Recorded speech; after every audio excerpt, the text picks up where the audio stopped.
Alright everyone, good afternoon and welcome to the stream. So what are we going to be up to today? Well, today we are going to be doing the harvest.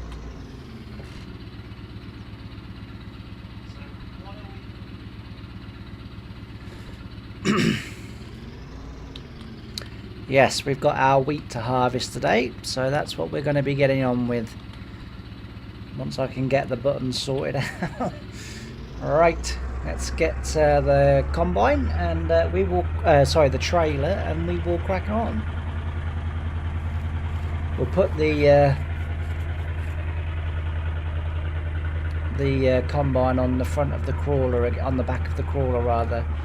I think that's probably going to be favourite. So hopefully you're all well. Hopefully everyone's doing good. Alright, let's remember where the wheat is first. It's this side.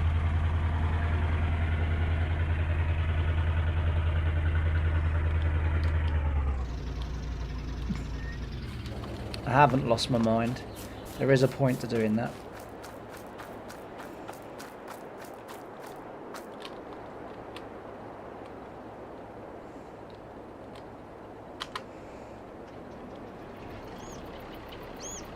Alright, we'll just move this crawler and drill out the way, and then we can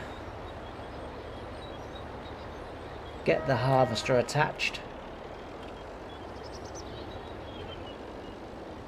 and get started.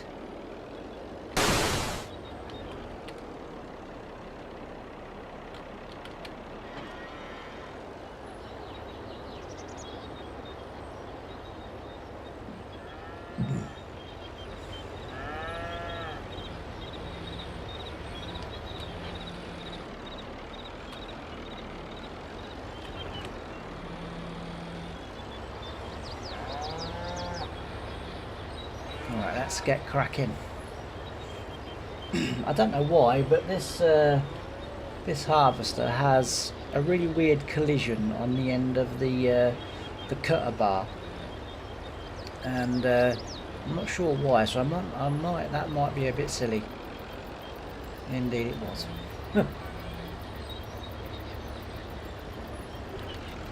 Indeed, it was. I should have gone round. As you can see, right, we can probably dig this out.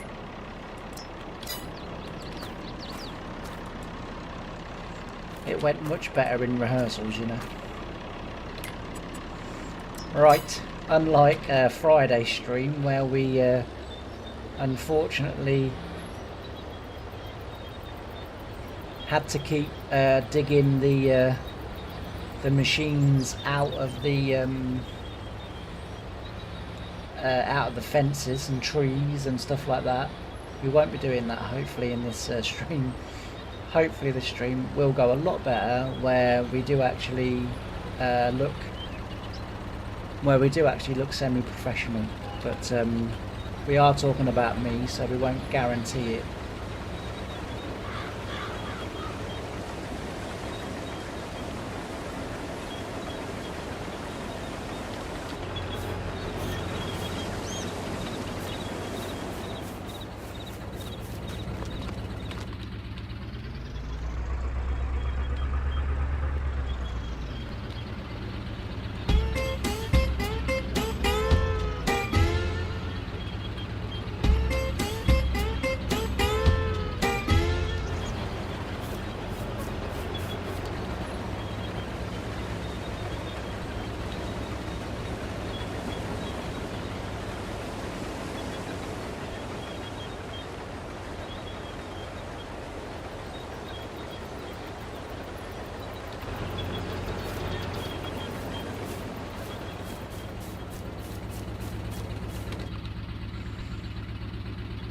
Alright, for some reason this hasn't got off to the greatest of starts. Bear with me and we will get it set up.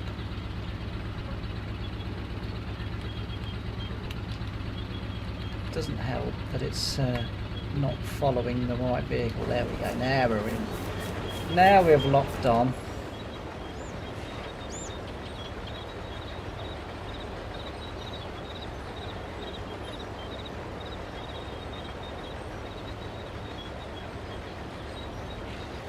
Happy Easter to you too as well, Ricky. The combine is off. The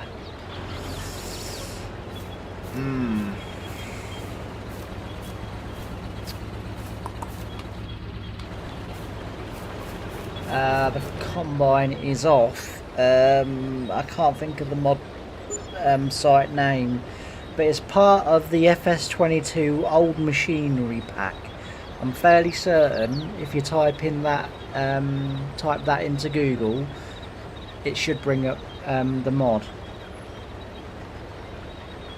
But it's called the FS22 old machinery pack. Alright, let's try and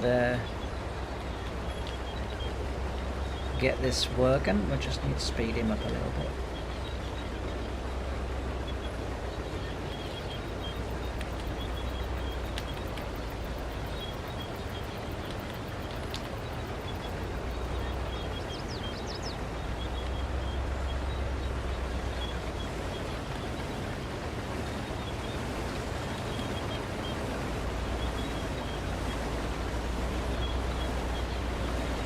Right, there we go.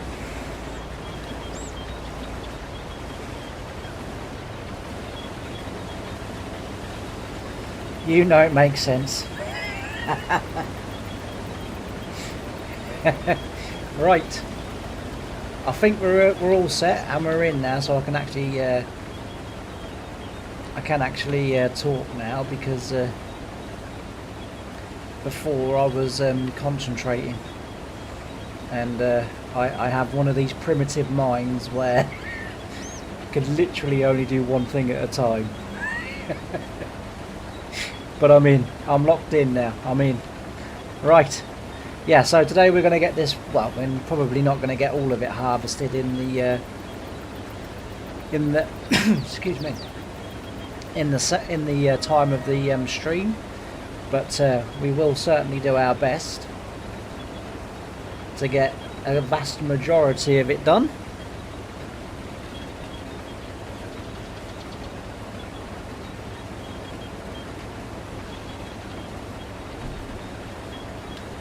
Right.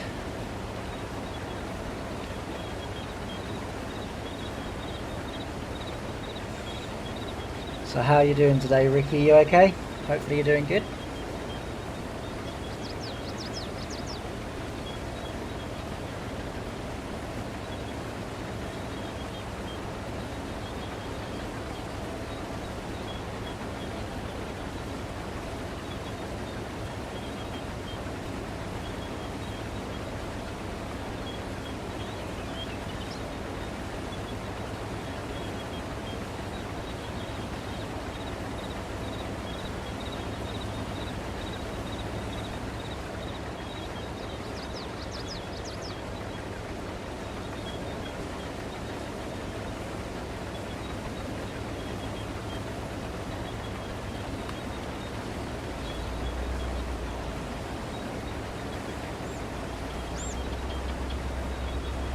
Yeah, not too bad, thanks mate. Yeah, not too bad at all. We're having a reasonable day so far, that's always good.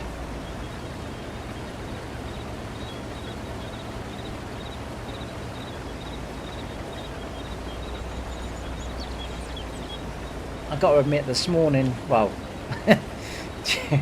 confession time, it's own up time.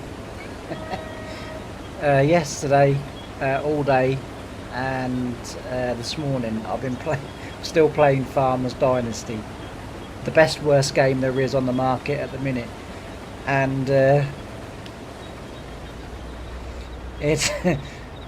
I've just got to the stage now where I've had my first sort of really good harvest, and I was able to afford a little bit, which is good, because the game is a real grind, like a proper grind, as in the game gives you no explanation as to how anything in the game works or the principles behind the game. Literally, you start the game, this Oliver bloke takes you around the farm and says, this is a shed, this is your house, and you're thinking, yeah, to be fair, I'd worked that out myself. And then he goes, you'll need to repair the greenhouse. I'll sit and watch you do it. So you repair the greenhouse, and then he just disappears and he is gone, and that's it.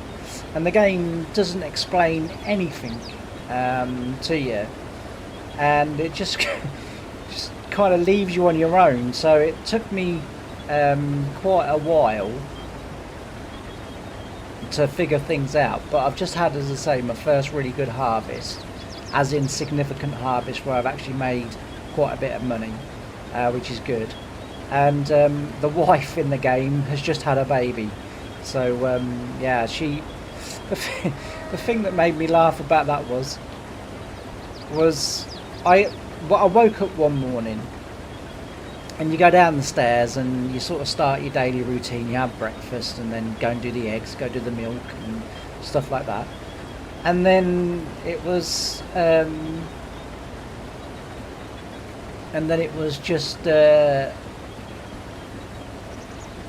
she comes outside and she's got this massive bump, and for about 3 months, because the game does every single day of every single month, apart from when you get to September the 30th.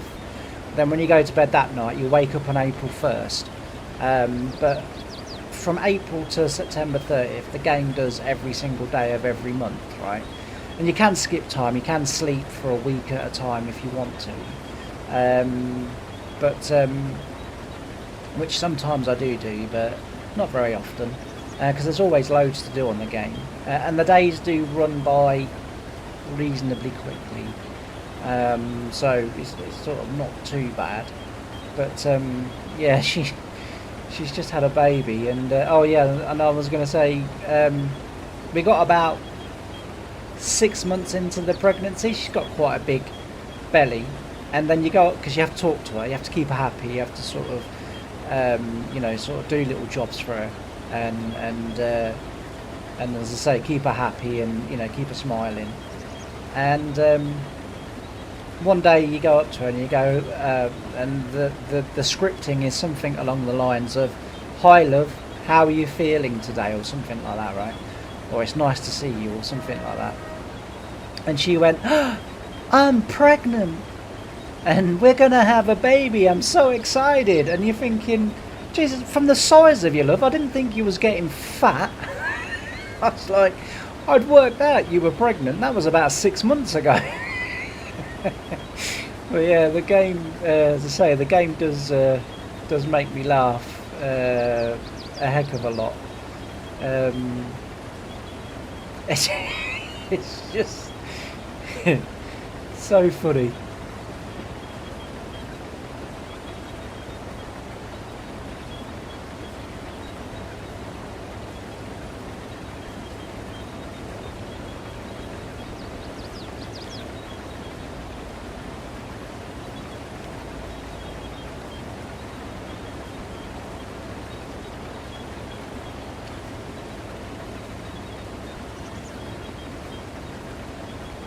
I don't know why the grain texture going into the tank isn't working properly. That should be continuous.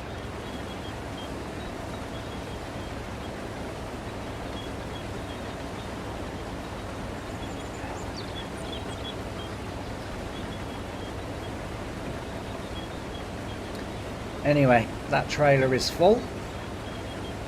So that's our first load of the year. Of the year, of the season. That's Harry's wheat field just there, so we will get on and do that. Alright. Just wanted to turn this corner, and then what we'll do is we'll reverse up, and then we'll go and empty the trailer. And then and then we will crack on.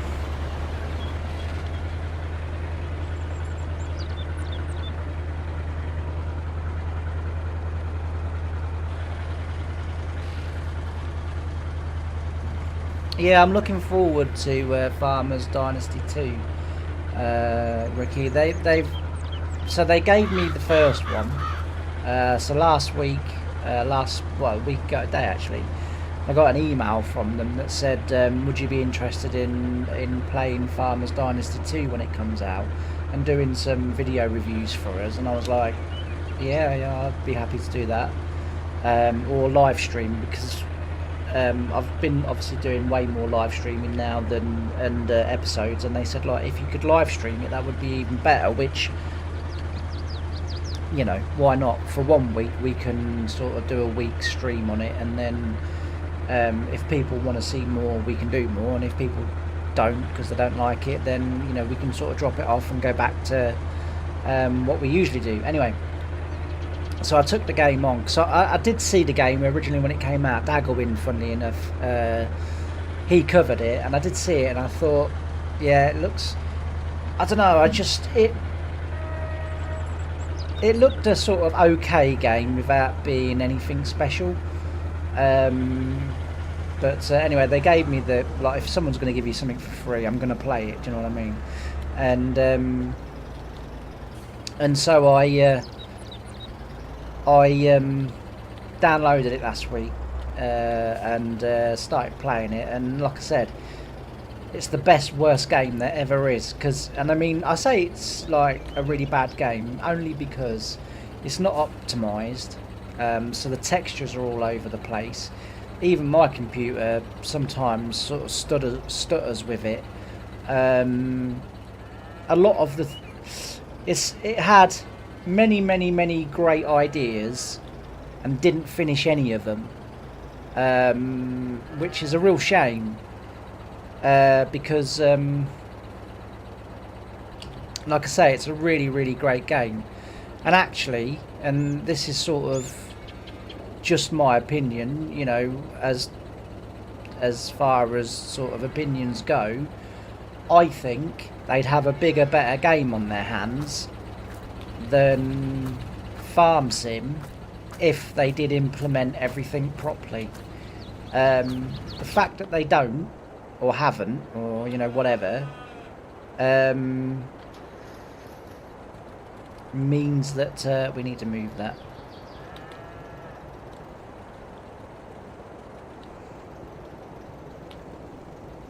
It's not easy to get this over there. We virtually are there, but not quite. It's also not that easy to reverse on this tractor because the turning circle of this tractor is not very good. Let's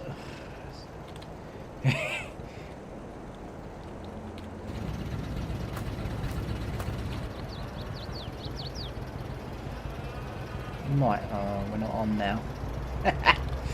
Right.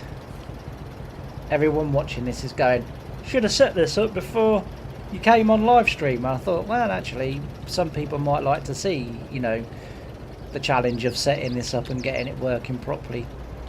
The problem is because you're using keyboard, the reversing with tractors is not that easy, because the keyboard either presses the bloody key all the way down, and so therefore you oversteer, or it doesn't press it enough.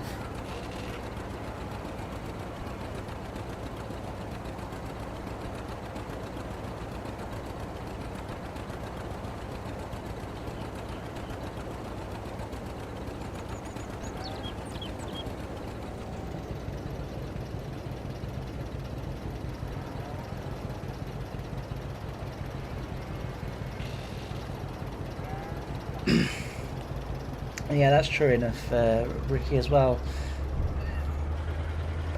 I mean, I can talk for England, so the sort of chatting side of live stream is fairly, it comes fairly naturally. It's not too bad, but as I say, there is just so much to do in that game, and it honestly, like I say, you know, if they did it properly, they'd have a big game on their hands. A big game. I know it might be a bit optimistic to say as big as Farming Sim, but they would have a very big game on their hands. But as I said, you know, if the game feels like, and they have asked me what I think, they emailed me again on Friday and sort of said, have you had a chance to play? He's like, yeah, I've had a chance to play. And they're like, what do you think? and I sort of set out everything that I thought, and they sort of, I don't know, the message I got back was they liked some of the things that I said. They liked everything that I said was good about it, but they weren't very happy that I felt, had the nerve to criticise one or two little bits. But I've resent them another email this morning and said, look, because I took the email that I got from them sort of one way, and I said to them, look, the only way you can improve is by me telling you what I think can be improved. There are things that I've said that you've got spot on, that are right, that I think are good, and I've told you that. But you also need to hear the things that are not quite so good. And the thing was, I wasn't rude, I wasn't blunt or any of that good stuff. I literally just said I really like the game. I started off with I really like the game, because I do, and then just sort of said, this is how you could improve it. But there we go.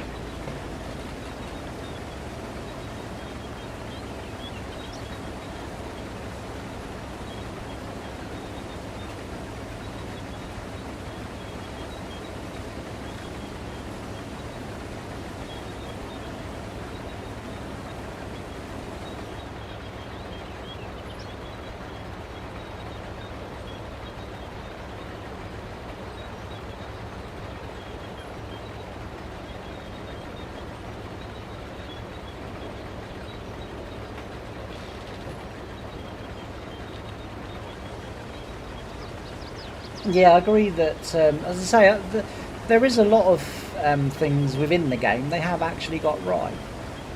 A lot of the things they've got spot on, and just sort of kind of need touching up for a new version of the game. They don't need to make wholesale changes, but things like the textures and optimization, I mean, that should really be a given, I feel.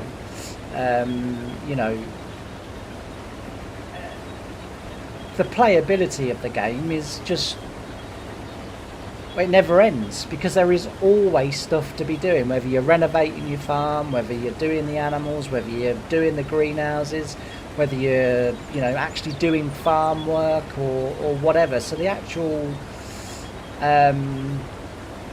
sort of replayability of it is there, and if they added more animals, and if they added other aspects, like you have to go off and help NPCs with like their buildings and transporting and stuff, and that's fantastic. Like, and as I say, that gives it unlimited playability. Yes, it could vary the jobs a little bit in terms of the AI. Maybe get you to cut the grass, or to, I don't know, paint the shed, or paint. Do you know what I mean? Just sort of mix it up a little bit, so you're just not continually repairing walls and roofs and doors. But I mean, even that aside, it only takes a few minutes. You get quite good social points for it. Money's not too bad. And at the beginning of the game, the money is incredible because it's helping you to survive. So I do feel they've got a lot of that game absolutely sort of spot on. But as I say, at the same time, there are one or two little bits that, in my opinion, and it is only my opinion,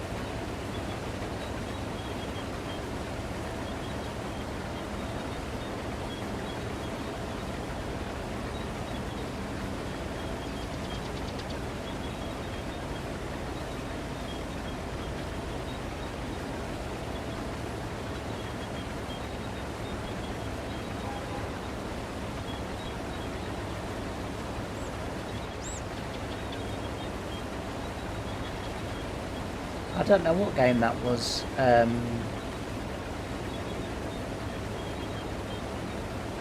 Ricky, in terms of, Is it Giants' racing game? Because I'm what can I say? I occasionally chat to people like Rory Alexander, who plays Grand Theft. No, he doesn't. He plays Gran Turismo.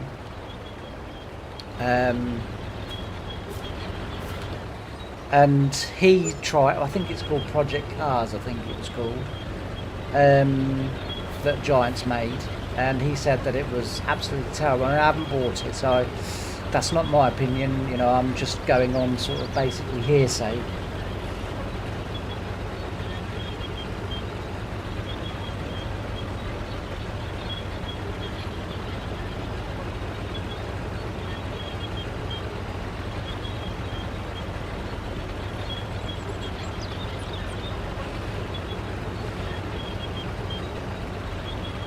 High Guard, yeah, I've not heard of the game, to be honest with you. I mean, High Guard, it kind of sounds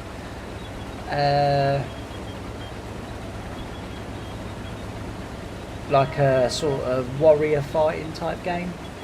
That's, if I had to guess, that's what I would say.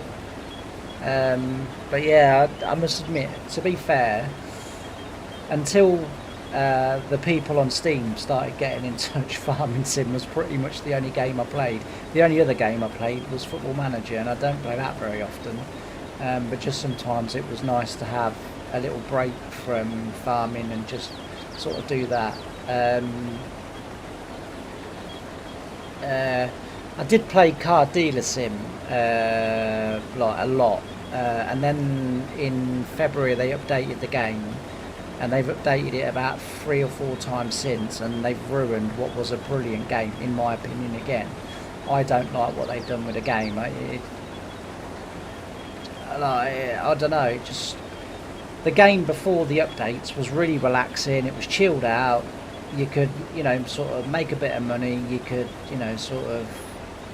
It was, it was a good game, I felt, and didn't really need messing with too much. It just needed a few things adding to it.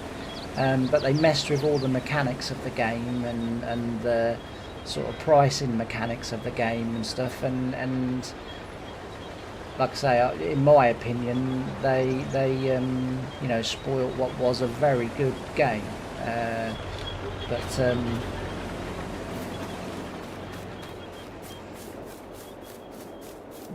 But there we go. You can't please everyone all of the time, and they've done what they think is best for their product, and that's fair enough. But as I say, but until Steam started getting in touch, like I say, Farming Sim really, and the very occasional game of Football Manager, and that was pretty much all I played. And I think there will come a point where Farm Sim will come back again. But the one thing I've noticed about not doing the episodes and not doing sort of that sort of stuff is it does it's freed up a lot of time. I mean, one thing that people don't realise is that an episode for 20 minutes takes sort of anywhere from sort of 2 to 4, maybe 5 hours to record. Then you've got to edit all of that, and then and sort of then get the thumbnail done, which, I mean, that's a fairly straightforward job. To be fair, that's not hugely taxing, but yeah. So one thing that has done live streaming 3 times a week, it's freed up an awful lot of time. Because, as I say, Steam have started getting in touch now and like, oh, do you want to do this? I mean, I got I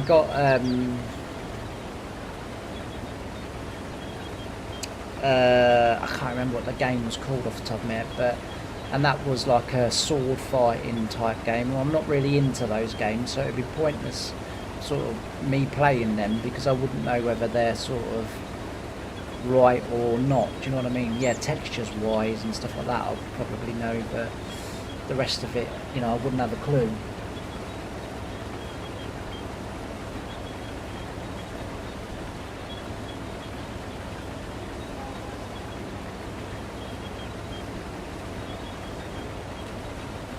Wow, that is a bit of a drop. That is quite a serious mess up. And you say that's because they just listened to the praise and not what needed improving. Oh dear. Some heads at the top probably rolled for that one then, I would imagine.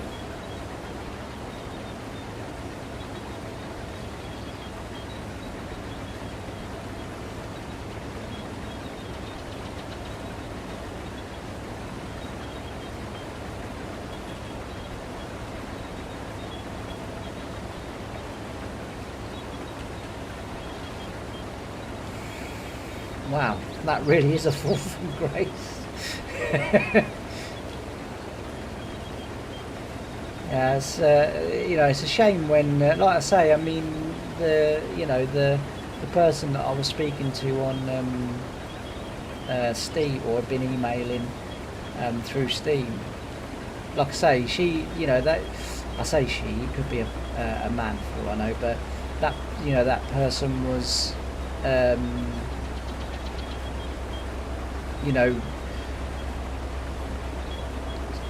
Over exaggerating the really good bits that I'd pulled out, and like I say, I took it that they were quite annoyed at the things that I'd sort of said maybe needed improving, which, like I say, Farmers Dynasty 2 is on its way. They did Lumberjack Dynasty as well, I think I'm right in saying, which is another game I haven't played. But yeah, so it'll be interesting to see what they do actually end up doing for the second one. But I and it has got the first one, which surprised me, has got some branded equipment in it. Amazon are in it, Fleagle are in it, Krempe are in it. So there are branded machines in the first Farmers Dynasty, which was a pleasant surprise when I started once I had my good harvest and I had a little bit of money, I could go round the machinery stores and have a look at what they've actually got in, and I started seeing like Amazon, and I mean there's a Vent tractor in there, but it's not called Vent, but they've made it look exactly like a Vent. I'm guessing it's probably modelled off the 715 Vario. That's my guess. But yeah, like I say, it's a good game, and I've really enjoyed it.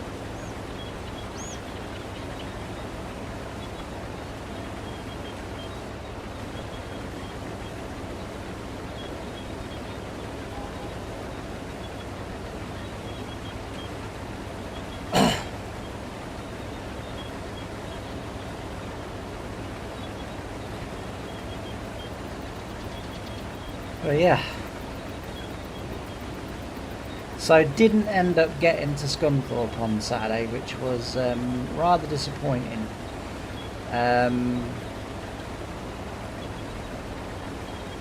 I've throughout my life, and I'm not going to go into a huge amount of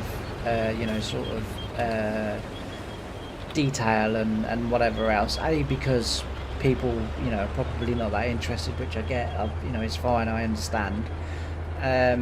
But B, there's not really much to say. But throughout all my life, I've struggled really badly with going out anxieties.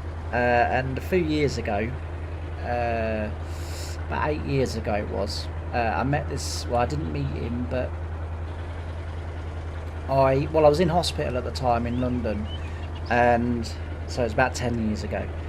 Crikey, time really does fly, doesn't it? And I was in London, and a lot of when I go there, because I've got my own team and what have you. Vivian, who's my surgeon, Fiona, who's my specialist, and then Dr. Barn, Amit, I think his first name is. And one or two others, when I go there, because I do suffer from anxieties and sort of bad nerves and that, I'm not going to say they roll out the carpet, but like this last December when I went in, you know, oh, you got your own room, you've got your own sort of 2 nurses, they're going to look after you, you know, during the day. These 2 are going to look after you, you know, through the night. You're set, you know, you're fine. And you need anything, you let us know, we get it. Like, you know, and they're really good. And you know, I can't sort of grumble. But while I was in there 10 years ago, a young nurse in there, she sort of said, you know, they don't half sort of go out of their way for you, you know, like, who are you, you know, and I just said, no, like, I just suffer really badly with my nerves, and they understand, and they try and help. I said, like, and that's literally all it is. And then she said, well, if you suffer really badly with nerves, I know this bloke. And I thought, oh, here we go. Here we go. And she said, you know, she said, like, you should get in touch with him, email him, and you know, he'll probably be able to help you. So I did, and as it was, after about working with him for 2 to 3 years, I'd sort of largely got over my anxieties, and I could go out and I could do things, and I didn't sort of feel the way that I do. But just recently, towards the end of last year, I had a couple of days, a couple of times when I went out, and I noticed that a few of the old feelings were, you know, sort of coming back, and I was sort of feeling the way that I used to feel. And I thought, well, you know, at the end of the day, there are going to be times when you do feel it, you know, as long as you don't give in to it, as long as you do what you want to do, feeling it's fine, feeling is not, you know, is not going through the worst of what you think might happen. So just, you know, sort of keep telling yourself that you'll be grand. And then the first weekend of racing came along, and I felt really like I used to. I didn't want to go, but I made myself go, and all night while I was there, I just wanted to go home. I just wanted to be sort of home, and I didn't want to be there, and what have you. So that's kind of put me off doing sort of the first 3 or 4 meetings. And then Saturday was Scunthorpe, and I thought, right, you know, I'm not giving in to this, I'm going to Scunthorpe. But Saturday got really bad again in the morning, so I gave up again and didn't go. And so I was kind of like, you know, sort of I don't know, just really disappointed with myself. Felt like I'd let myself down really badly. So Friday, Good Friday, it's on at Skegness, and it's racing all over the weekend. So I thought, right, Friday we go to Skegness. No excuses. My brother lives in Skegness, so if there is a problem, I can just go to my brother's. So I thought, you know, everything's kind of set up for you to succeed because he's there. So if you get an issue, you know, he understands and he'll help you. So hopefully we're going to Skegness on Friday.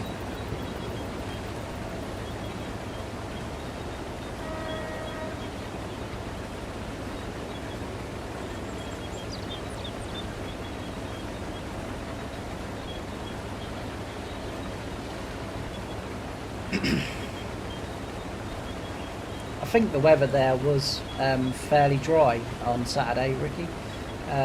Today, at home as I am, it's really bloody cold. It's sort of sunny and cloudy, but really cold. The wind is really cold out there. Friday, it talks of being really cold on the coast, but again dry at the moment. So we've got that to sort of go on, but yeah, as I say, Friday I've really got to go and stop giving in, and you know, get back on track, so to speak. Like I say, you know, it's not very good, and we need to just get back to it.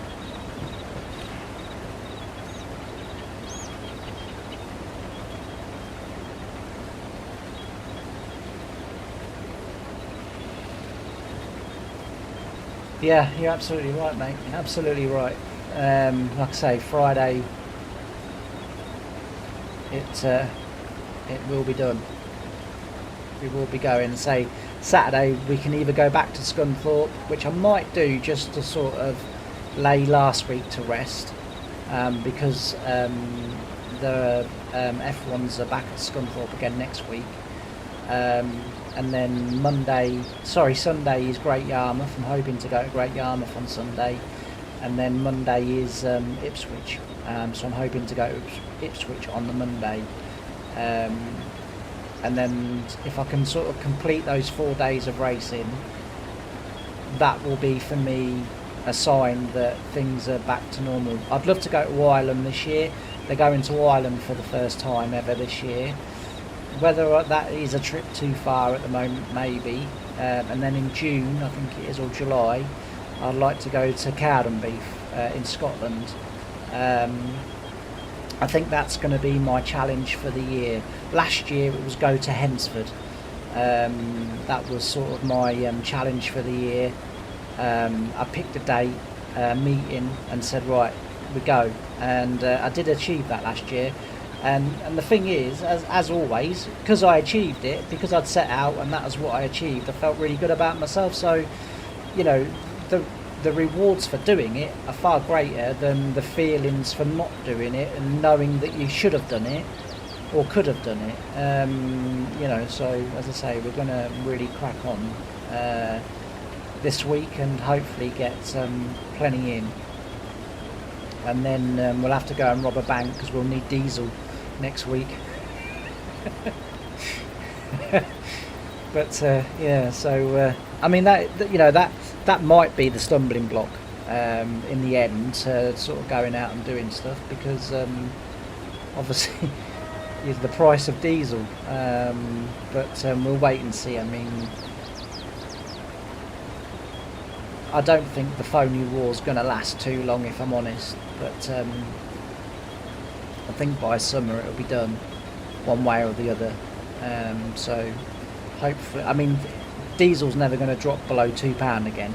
You know, once it went up to £1, it never went below again, and it's never going to drop below £2 now. And when you bear in mind that when I started driving, I think the most I ever paid in the first 2 years I was driving was 55p a litre. So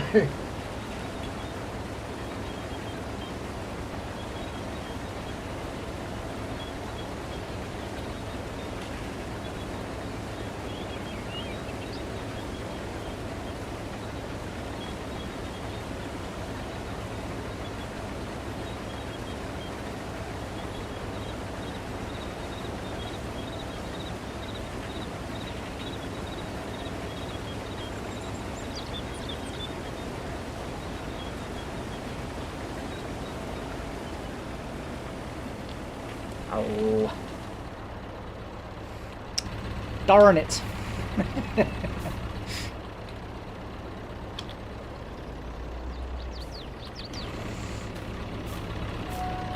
Thing was, I looked at that only a couple of minutes before, or a couple of moments before it did that, and I was like, you need to empty that, and I was like, yeah, I'll just finish saying what I'm saying and then I'll empty it, and I didn't. Never mind. This is going to be a bit of a, it's going to mean it's not going to be straight, but there we go.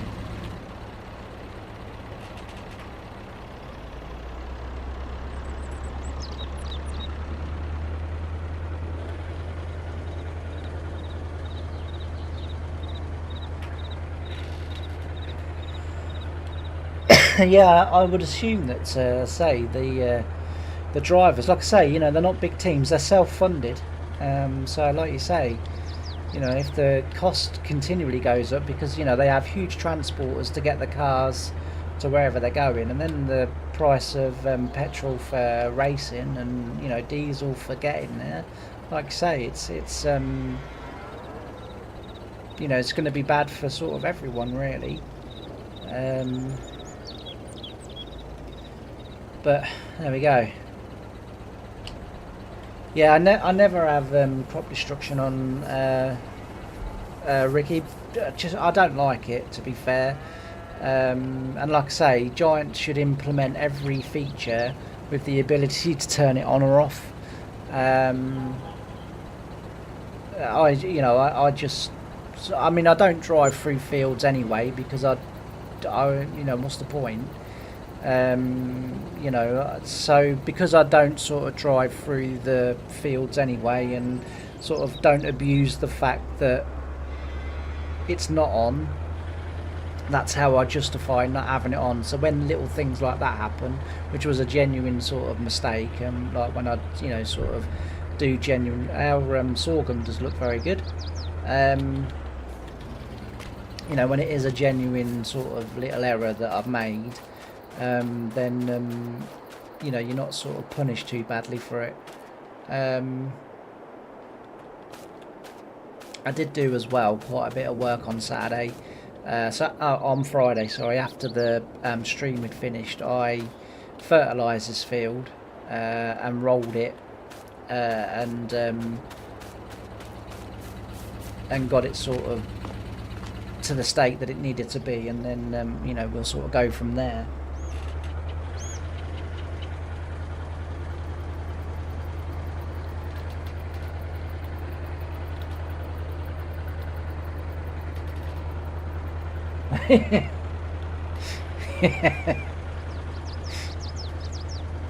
Like I said, to be fair, like they genuinely get like literally hardly anything for winning. They obviously get like quite a bit for winning like the major titles, but when it's just like a sort of normal meeting, they get very little for winning. They don't get any prize money. Occasionally they get tyres. So like one of the so they all use pretty much the Yokohama tyres. So Yokohama at certain tracks every weekend will say our first prize is a set of front tyres or a set of rear tyres or whatever, and sort of they go like that, but that's about it really. When you hear sort of touring car drivers say, oh, we do it for the love of it, and you sort of then hear the amount of money they have to put in to do it, you sort of think, well, and the amount of money they win for like doing well, sponsorships and all that, and you sort of think, compare that to a stock car driver who gets like nothing or hardly anything most weeks. He's probably doing it for the love of it because it's costing him money every weekend. And like I say, we only ever think about the racing costs. Think about at the in the week when they're at home rebuilding the cars ready for the following week, the following weekend. So I mean, it's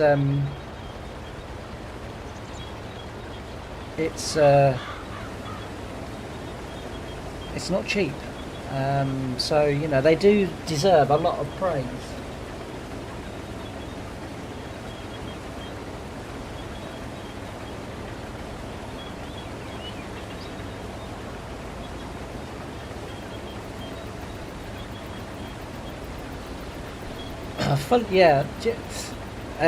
I did kind of sort of, so I've always had this ambition, and I don't do the lottery anymore, just because I feel it's a false economy.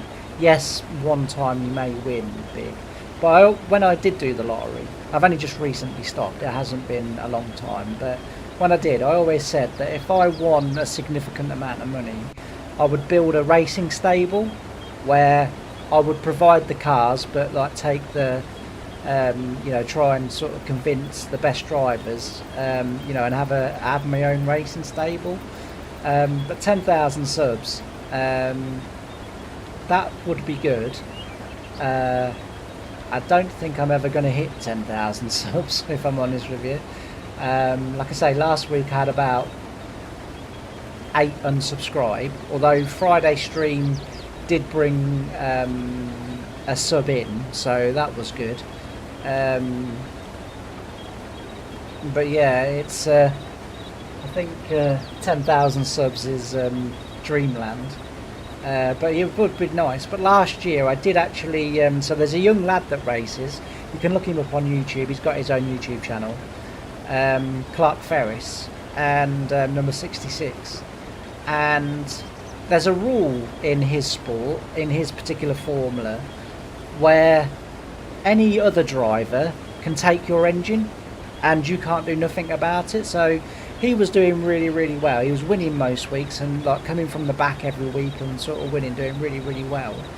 And another sort of, not really the lads as such, but his family, that his family sort of have problems with, because they're always accusing him of cheating and everything else, because he is very good. I mean, he's only, I think he's about 12 years old, but he's really good at it. And they took his engine after the Great Yarmouth meeting. And so I got in touch with him or with his family and said, you know, how much is an engine? And it was about, I think it was about £250. So I did buy him an engine, which was oh dear, that's gone wrong. Which, as I say, did help him out, and he did go on to win the national points, which is what he really wanted to win that one. And as I say, they took his engine, and so I did get in touch with, as did a few other people. To be fair, I wasn't the only one. Quite a few other people that watch his channel sort of got in touch with him and said, you know, can we help out in any way? So in the end, it didn't cost me the full 250, because we all sort of chipped in and bought him an engine. And as I say, he went on to win the national points, which was what he was really trying to do. So it was really worthwhile doing. But yeah, as I say.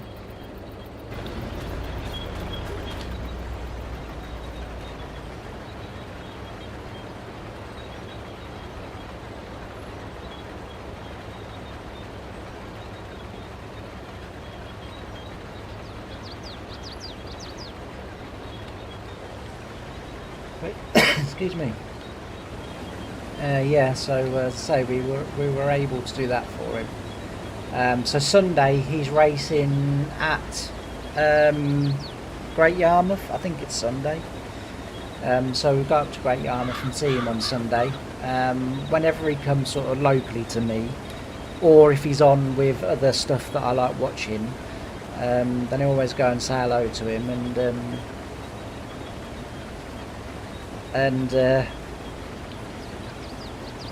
and make sure he's okay and what have you. So it was nice to be involved, and it was nice to be able to give, because he was really upset, and I felt really sorry for him, and I thought that just sums up. And their lad with his engine still came nowhere. Like, so it, you know, as we sort of said at the time, it isn't his engine that makes him win every race, because all the engines are identical. You know, the engines are not, whoever can afford the best has the best, and the rest that can't afford it don't. All the engines are identical, and he still couldn't win. And you know, we sort of said at the time, you know, I said at the time to Clark, because I say he was very upset, and I said, it's not the engine that wins you the race, mate, it's you that wins the race. I said, like, it's your ability, your skill. Doesn't matter what engine he's got in there, he's not a very good driver, and that's just the end of it. I said, and, you know, at your ages, that's quite a harsh lesson to learn, but it's true. I said, like, and you need to, you know, you need to keep telling yourself, it doesn't matter. You'll still beat him because you have got more skill and are better at it than what he is. And as I say, he went on to win the trophy, and that was really good for him, and nice to have felt like I had a little part in it. I think it cost me about 75 quid in the end, the contribution towards the engine. So I mean, it wasn't a huge amount of money, but it was nice to sort of feel involved a little bit.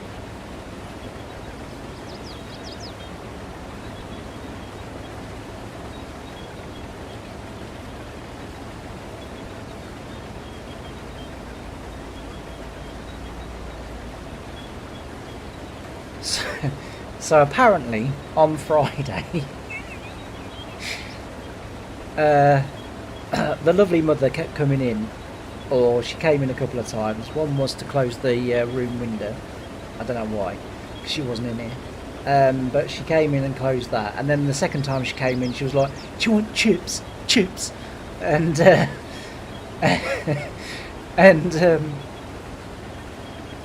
and then she left, and then we were sort of joking about stuff. And then it reminded me of the story about Mum hitting the bright yellow double-decker bus. Well, apparently, I didn't know this at the time, but apparently, while I was recounting that story, me mum had come in again and was going to ask if I wanted a drink, right? Like going to get me a cup of tea or whatever. And she said, I stood in the doorway, she said, and I listened to you tell all those people, she said, about how I hit a bright yellow double-decker bus, she said, and made me look a right idiot. So she goes, I thought, no, he's not having a cup of tea. He can jolly well do it himself.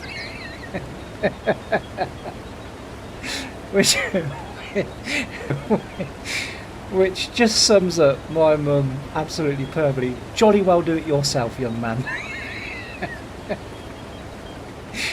Boy, oh boy, did that make me laugh.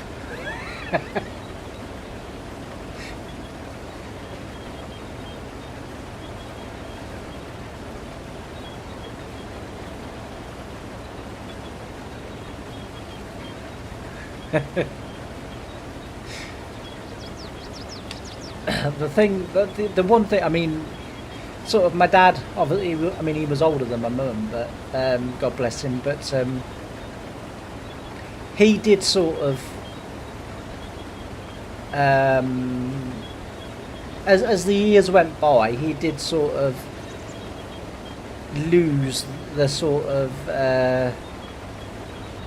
the older fashioned ways, if you know what I mean, like, and the talk and the speak and the, you know, and he did sort of modern up a little bit, whereas my mum, she's still living in 19. It's like the other when I went racing at the end of February, and I came home and she was like, she goes, she said, "You good time?" I said, "Yeah, I had a good time." She goes, she said, "If you don't mind me asking," she said, "how much was it to go?" So I said, it was £22. And she was like, £22? She said, I remember when that was like £3 or whatever. And I said, Mum, that was in the 1950s. I said, electricity has grown since then. And she was like anything, you know, like we was in the supermarket the other day, and she enjoys this fish. I forget what it is, but this fish, and it's when it first apparently came available in Tesco's, it was like £3. Now it's £5. And we went in the other day, and I said it was £5, and she said, "Oh, I'm not having that." So I said, "Why not?" She said, "It's £5." And I said, So she goes, "Well, I'm not paying £5 for that. I was only paying £3 a year ago." So I said, "Yeah, I know." I said, "But like, you know, everybody's costs have gone up, so therefore, like, you know, our costs go up." I said, like, you know, I said, the factory that produces it, electric's gone up, water's gone up, you know, labour's gone up, everything else. I said, like, you know, I said, everyone keeps telling me how great it is that, you know, national insurance and wages have gone up. I said, which it is, because it helps people to afford stuff. I said, but that's what keeps putting the price of everything up. Tesco's wage bill doubled in the space of, like, you know, 6 months. Well, you've got to pay for that. I said, like, you know, I said, and so there it is. I said, like, don't worry about it. Just get it if you enjoy it. You know, I'm not paying it, and that's ridiculous. Why should I pay? It's nothing to do with me. Well, yeah. On the one hand, you're right, but unfortunately.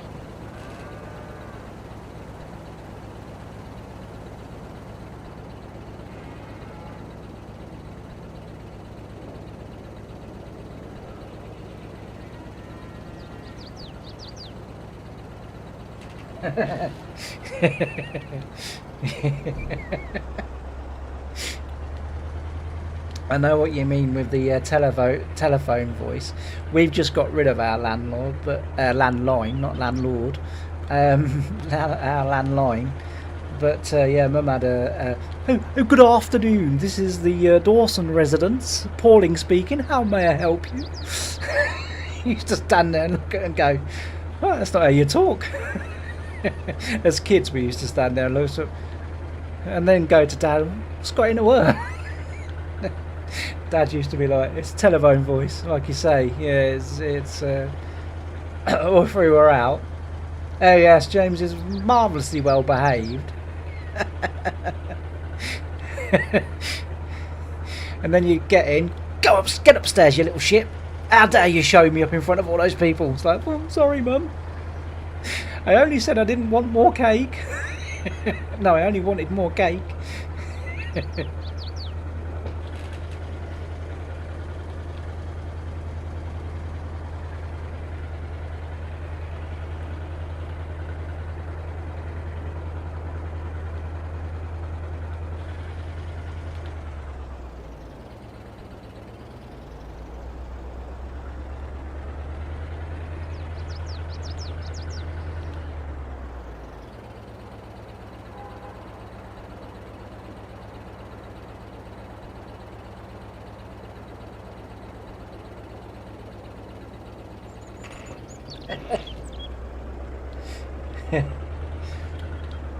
Sorry about that. I had the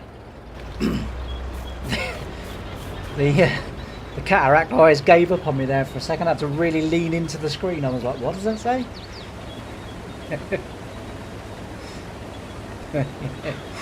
Never mind.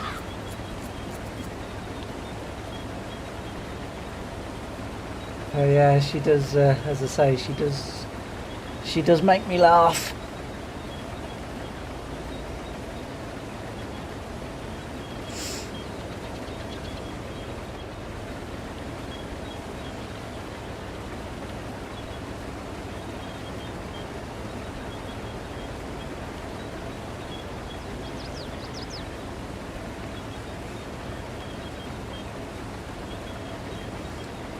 Oh dear.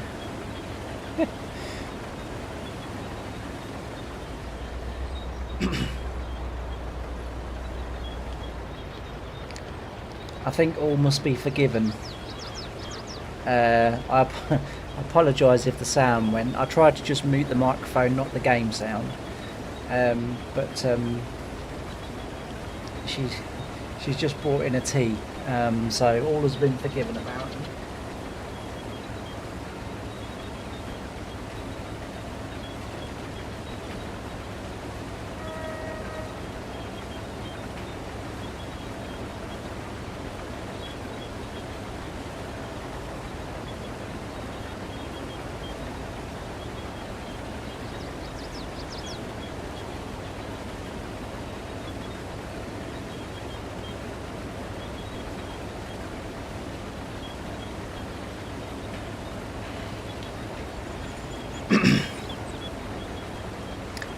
Ah yes, just had a nice sip.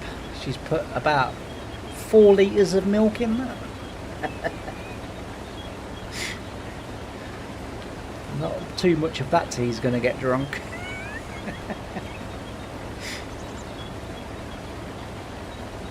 It made me laugh as well. She poured it in and she put it down. She goes, I didn't put too much milk in it. It's like, there's about 4 litres in there.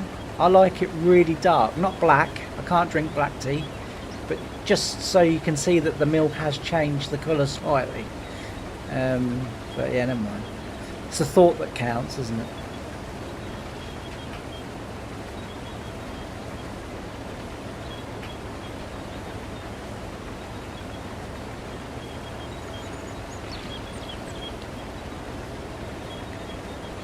Too right, tea should never be muted, but I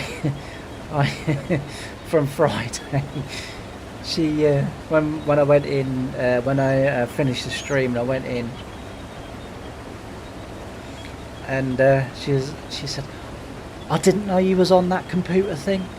I said, that's alright. I said, don't worry about it. She said, I wouldn't have come in if I'd have known. I said, it's fine, don't worry about it. I said, it's not a problem. I said, like, you know, you still have to communicate with me. I said, that's fine, don't worry about it. And then she was like, yeah, Did all those people hear me? It's like, calm down, Mum. There was only 3 of us in there.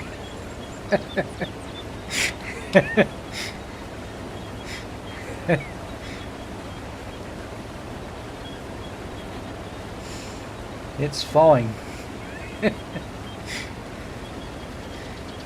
Yeah, she's as I say, she is a good one.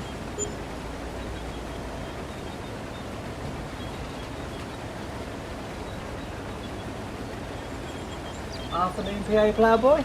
Hope you're well and not working too hard.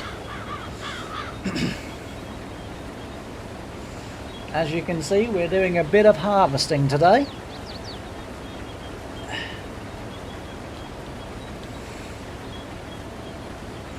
And we've got lots to be getting on with, which is good.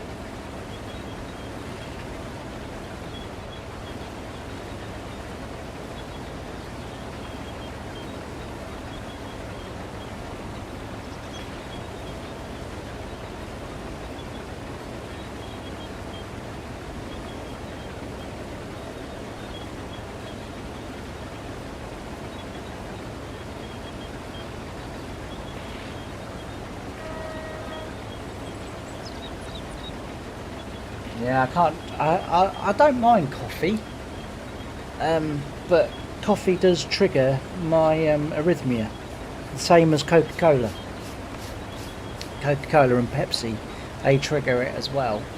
And I've recently, weirdly, discovered, like, ever since I was a small kid, I've been able to eat chocolate, and now, from around Christmas time, every time I ate chocolate, it triggered my arrhythmia. I don't know why. Like I say, it's never bothered me before. I mean, Coca-Cola has, and that's in later years, not as a kid. I could drink it as a kid, but later years I couldn't drink it. Pepsi, Fanta sometimes does, sometimes doesn't. Sprite I'm generally okay with. Sprite and 7-Up and lemonade, sort of stuff like that, I'm sort of pretty much okay with. That doesn't upset too much. But yeah, chocolate and is a new one for me, and say coffee triggers it as well, which is odd because there's more caffeine in tea than there is coffee, apparently. I don't believe that myself, but that's what I was told, so that's fair enough.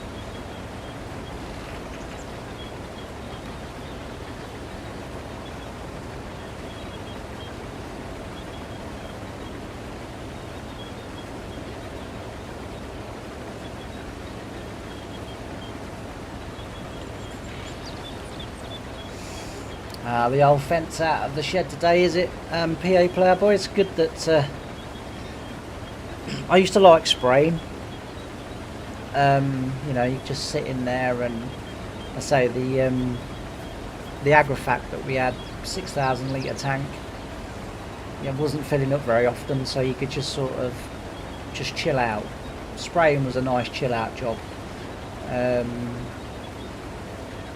I mean, it also helped that the farm had massive pre-mixed tanks. All we had to do was drive up, connect the pipe, pump it in, and bugger off again.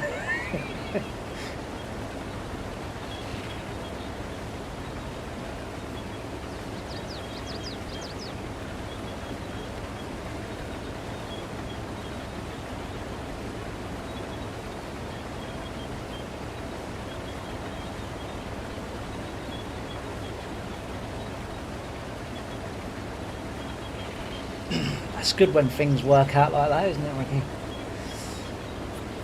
It's one of those sort of little unexpected wins. We need more of those in life. Yeah, we need more.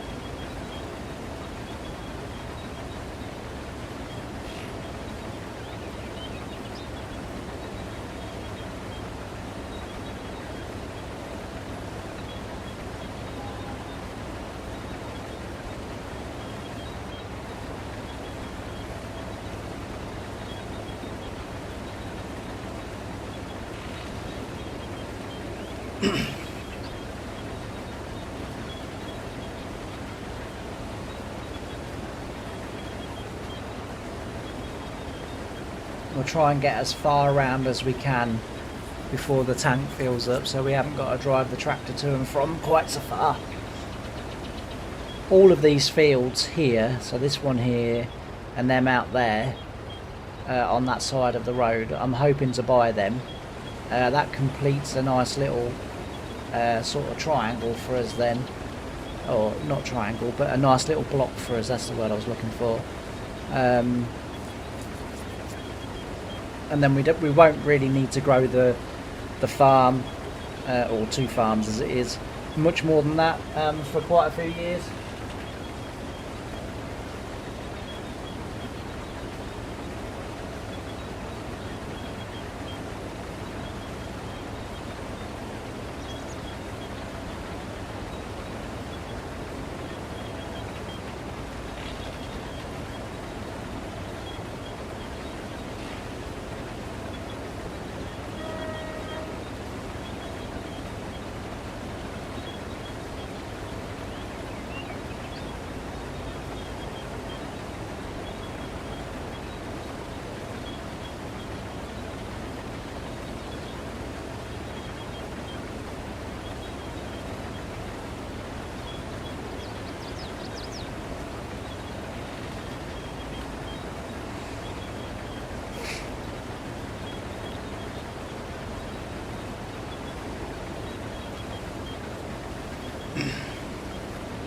The wheat doesn't seem to be yielding too bad in this field. As far as I can remember, it was fully fertilised and everything, so I would have hoped that it would have done a little bit better. We do seem to be taking quite a while to fill up the tank.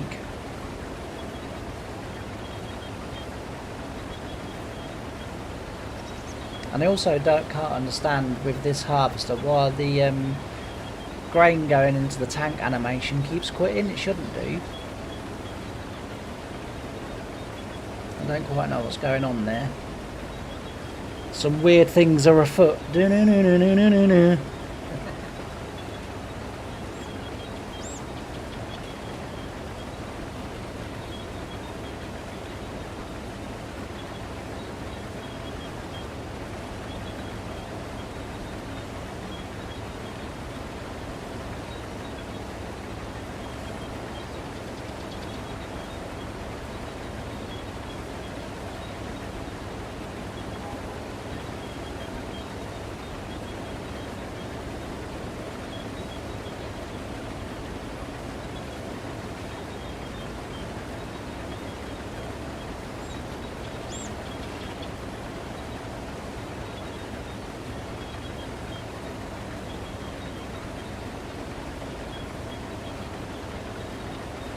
Ah, yes. The dreaded accidental keybind wipe. Yeah, I've done that enough times. I don't use the SciTac control panel anymore for FS25. I don't know, I could never get into it with FS25. But I used it all the time from 15 right up to 25. Oh no. Stop.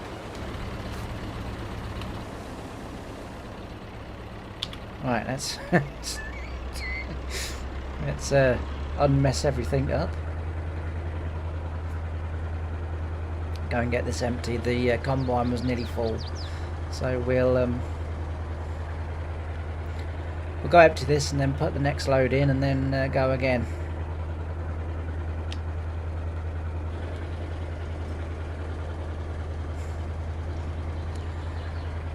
So. 1 or 2 people that watched the stream last week where I told the joke have said, oh, you should do a joke section, just tell 1 joke every stream. So do you boys want to hear a joke? It's a little bit ruder, this one, but not disgustingly rude.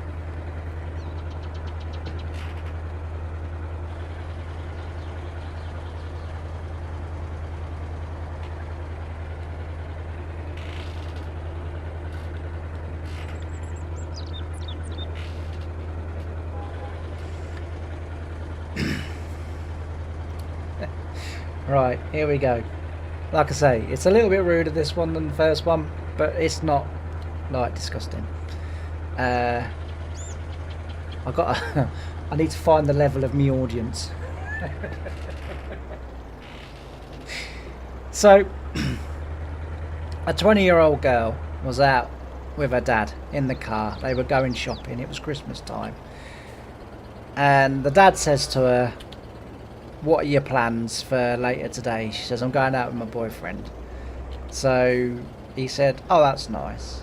So she says, "I've got something to ask you, Dad." He says, "Go on, what do you want to ask me?" She goes, "My hands are really cold. What's the best way to warm them up? Because whenever we go out," she said, "like, we're always outside.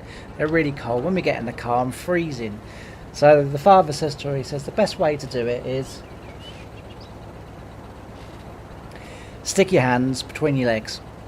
So she looked at him. He goes, "Honestly," he goes, "it'll work every time." He said, "Like, you know, straight down the knickers between your legs." He said, "Like, every time." So anyway, she does this in the car. When they get home, he says, "How's your hands?" She goes, "Oh, lovely and toasty." So she says, "Oh, I'm really good." So anyway, she's out with her boyfriend that night, and they're sitting on a park bench, and the snow's falling, and it's really cold. And he says, "Cool," he says, "My hands aren't half cold." So she says, "Oh, I've got a cure for that." She goes, "Here, put them down here." She goes, "It'll warm them up a treat." So he thinks, "Bloody hell, this is good." So he puts them down. Anyway, the next night comes along, they're out again, and he thinks, "Well, I don't know." He goes, "I think I might try that again." So he says again, he goes, "My hands are really cold." So she goes, "Oh, just, you know, stick them down here. It warmed them up last night." So he's like, yeah. So anyway, the next night comes along, and he thinks, "I'll try something else." So he goes, "Cool," he says, "My nose is really cold." She goes, "Oh, no problem. You know what to do. Stick it." So he puts his face down there and warms his nose up. So the next night comes along, and they're out again, and he's, he goes, he says, "Between my legs," he said, "is really, really cold." She goes, "Oh, no problem." She said, "You know where to stick it." She said, "Put it in there." She said, "It'll warm it up a treat." He said, "I will." So anyway, put it in there. Anyway, she gets home, and the dad says to her, he says, "Did you have a nice night?" She said, "I did." She said, "Only," she said, "I got a bit of a shock tonight, Dad." So he said, "Why? What happened?" She said, "Well, you know, you said that if anything's ever cold, stick it down, you know, in between my legs," said, like, warm it up. So he said, "Yeah." So he said, "Well, he said that his was cold, so I told him where to stick it." So he goes, "Right." So he said, "What's the problem with that?" She goes, "Well, it's not really a problem." She said, "But Christ, doesn't it make a mess when it thaws out?"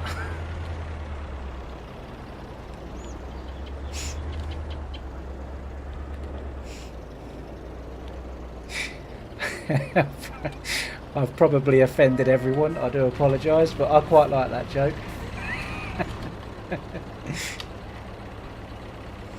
That was a joke provided by the late great Jeffro, who I went to see several times, and whenever I went to see him, he always told that joke, and it's one of my favourite jokes.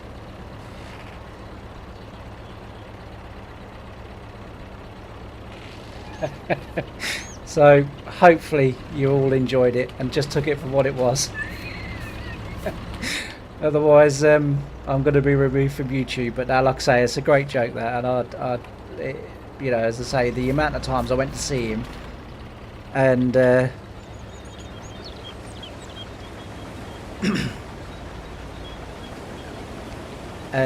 he, you know, sort of said that joke. I just really like it. It used to make me laugh and I knew what was coming. You know, by the sort of third or fourth time that you've been to see him, you know what's coming. Oh dear, I just used to love that joke. So that's my joke for today. There you go.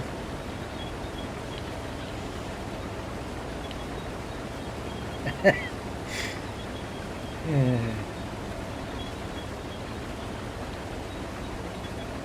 Jokes are not like they were back in the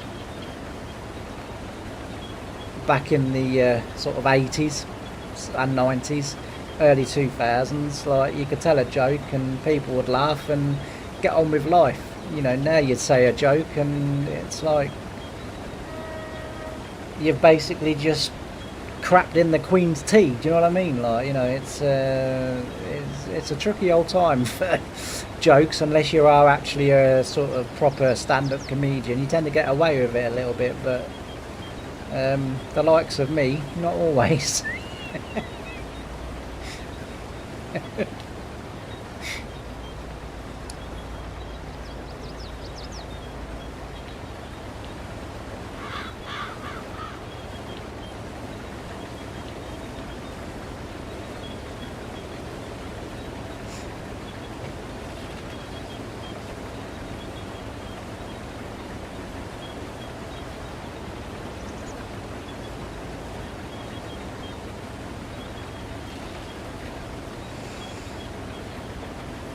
Yeah, so as I say, it's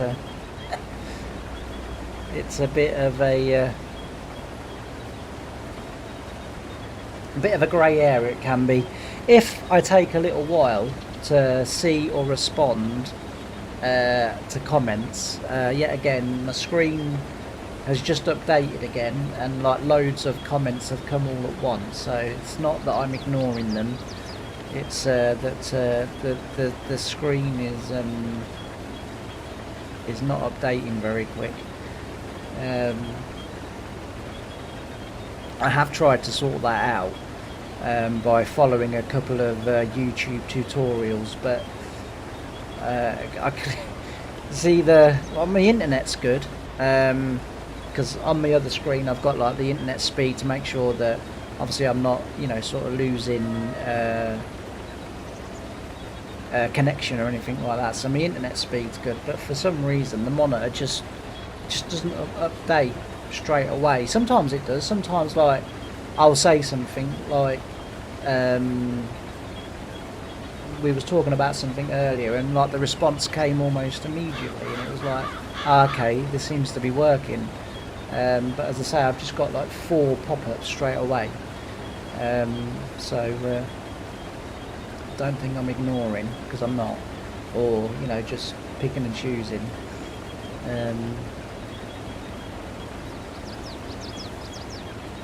Apparently you can have it overlaid onto the actual screen that I'm sort of looking at to play the game, which might not be a bad idea, rather than relying on the second screen. I'm not really sure how it all works, to be fair. I'm not very technical. This is about as technical I put my teeth back in. This is about as technical as I can get, really. So you know, but yeah, if that's, you know, happening, then I apologise, but that's the reason why I'm not always answering straight away.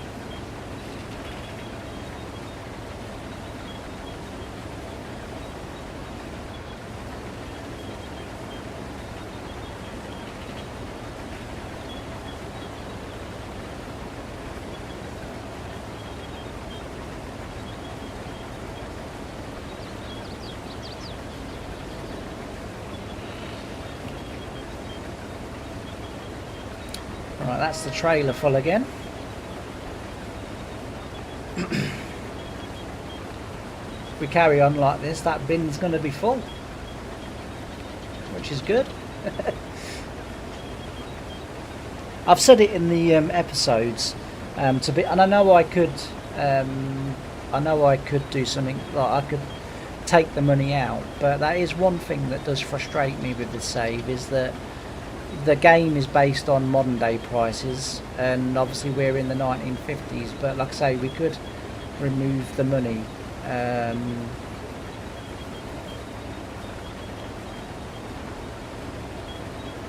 to make it a little bit more thingy, but I don't really sort of know a way around that.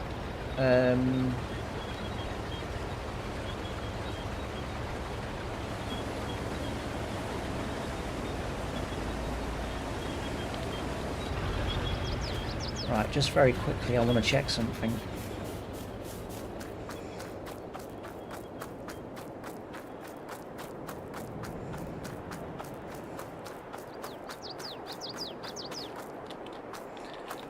Yep, we're full. I was just kind of thinking, maybe we need to be trading some straw here, because we might be running out of straw, but no, we've got loads. So that's fine.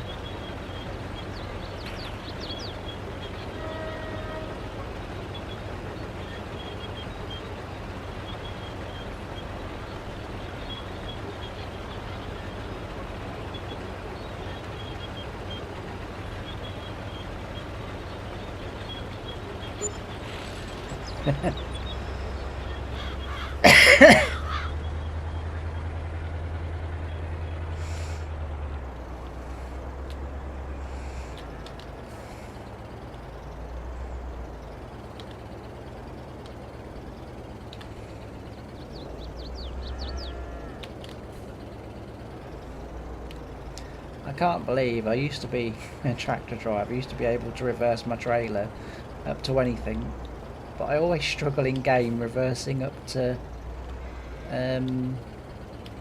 the elevator, or the hopper to the elevator I should say. There we go. It's not too bad.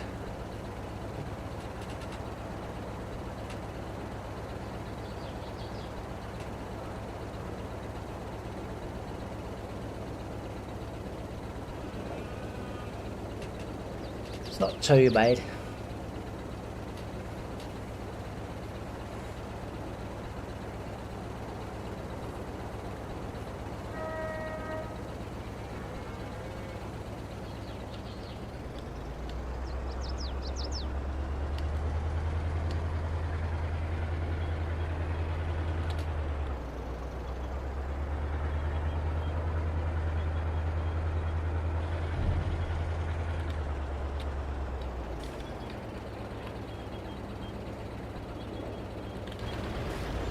I'm also hoping as well, we've done pretty well so far, but I'm hoping the stream doesn't get invaded like it did on Friday.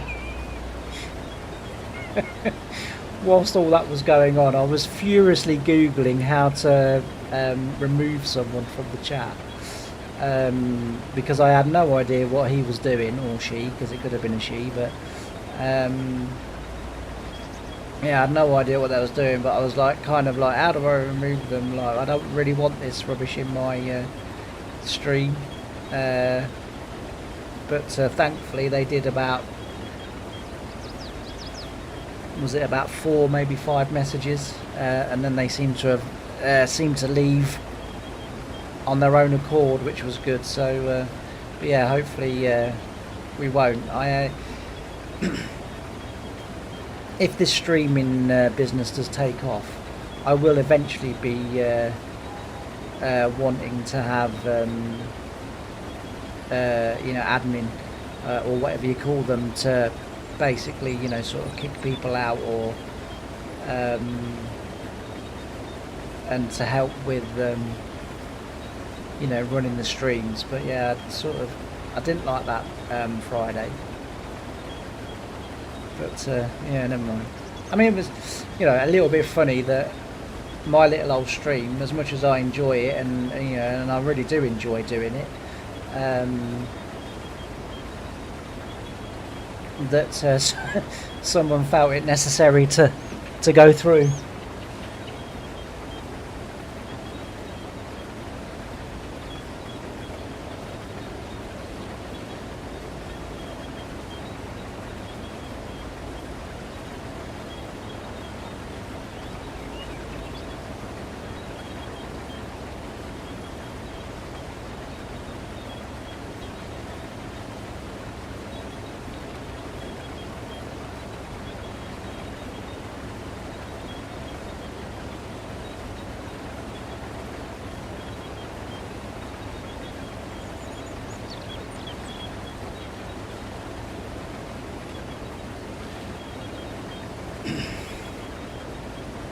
Thanks for that, Ricky. I'll have to have a look at that and see whether that can help. But like I say, I mean, you know, it's probably never going to happen again, but at the same time, like I say, I didn't really appreciate that. I know they don't give a monkeys, you know. But yeah, it was a bit socially awkward, shall we say. It's about the politest way I can put it. In regards to the reversing, I think the thing that lets this game down, and has always let the game down, is the inability to be able to sit on the tractor seat, look behind you, raise the trailer up a little bit and reverse like that, because obviously that's how in real life you know, we used to reverse the grain trailers or the veg trailers to the hoppers, or what, you know, whatever it was that we were doing. That was how you would do it. You would lift the trailer up, until you could see underneath it, and then reverse it up. I mean, a couple of the lads had cameras, but I couldn't get my head around the fact that everything was back to front, if that makes sense. I could not get my head around that. So I just used to lift the trailer and then just sort of straight underneath and look straight underneath it and then just back it up. And it was fairly straightforward to do that. But yeah, in game, I don't know, like I say, it doesn't help that you can't do that, but I always struggle reversing the train. I think in real life I thought I could do this with my eyes shut. It's like my dad, when we were kids, we had a caravan, and I've obviously always been into farming, whether it be with my uncle, my granddad's, whatever. I've always been into farming, always sort of hung around, sort of tractors, trailers and that sort of stuff. And we used to go on holiday in the caravans, and wherever we went in the caravan, wherever we went, we'd get to where we were going, we'd get to the spot where we had to sort of moor up, if you like. My dad would get out and he'd go, "James, back this in there for me." and I used to sort of I'd only be sort of 13, 14, and he, like, because he just couldn't reverse. Yeah, he used to say, he used to sort of stop, and then he'd go, "James, reverse this in there for me, I'll see you back." And that's how we used to do it. But as I say, in game, I'm buggered if I can do it.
Do you know, Ricky, I had that when I worked on Farm 1.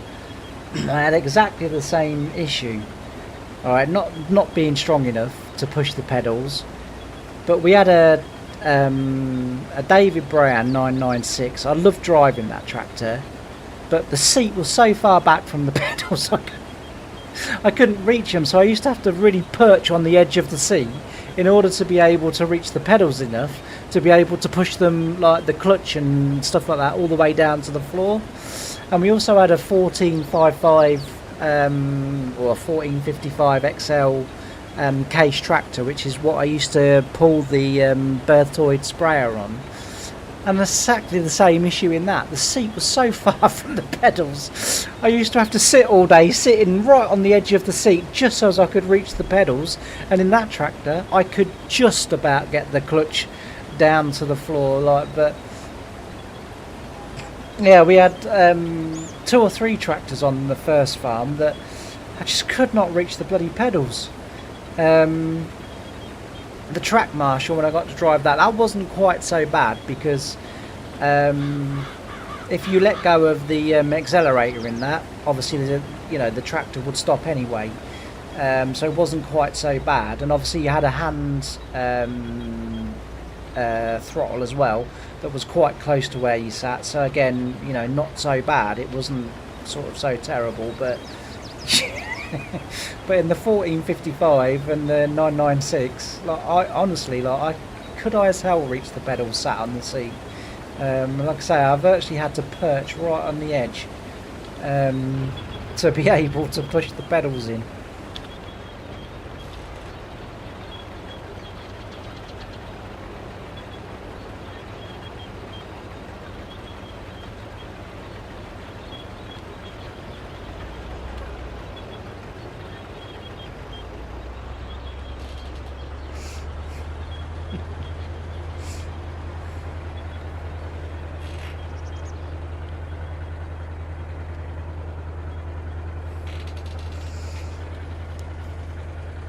Looks like I missed some drilling there.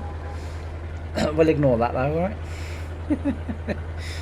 So, yeah, it was, I totally agree, PA Playboy, and yeah, vertically challenged I definitely was. Like I say, I just could not reach them.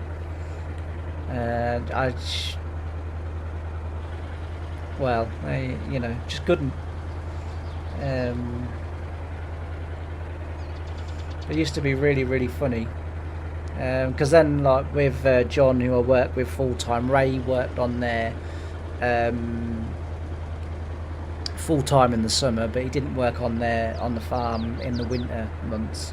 I think they was always worried that the cold would kill him off.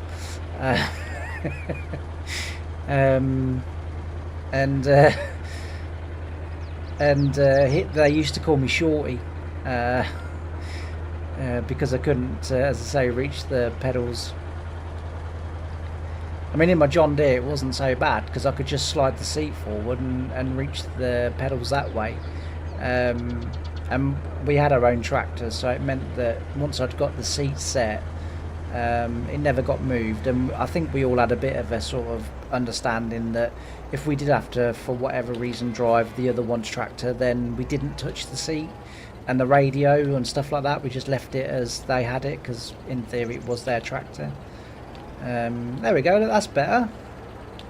I mean, it's not perfect, but it's better.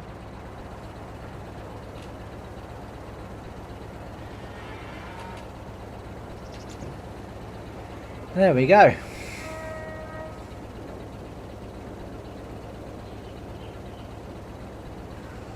Well, I did make the extraordinary claim at the beginning of this stream that we might have this field nearly done by the end of the stream. I'm coming to realise we're going to have to be streaming till midnight, so hopefully you guys have got nothing better to do.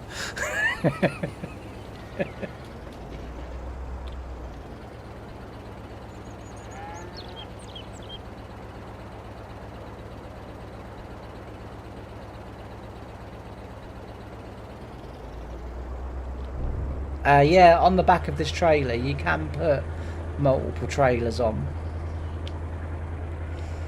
The only issue that I have with that is when you get to that elevator, if we were driving over a pit and just tipping into like the grate, it's definitely a good thing, to take advantage of the fact that the trailer can pull another trailer or another 10 trailers if you want it to. Realistically, I don't know how that is realistic to the 1950s, I'm not sure. But also as well, in the amount of time that it takes me to take each trailer off to then back, the trailer that's on the tractor full to the elevator, tip it, then drive that away, take that off, then back up, put the full one on, because I'm definitely not going to be able, well, even if I could back two up, I'm still not going to be emptying the front one. So this is why I do it this way. And trailers obviously in the 1950s weren't, very high capacity, so that's why I do it. One thing I have been considering is skipping forward now to 1960, and after this harvest I was gonna please just sort of jog my memory, because I was going to ask so that we sort of move on a little bit, because I mean, personally I'm quite happy, sort of doing 1950s and doing this way, but I didn't know whether you guys, sort of think, well, we could go to 1960s now and sort of, go from there.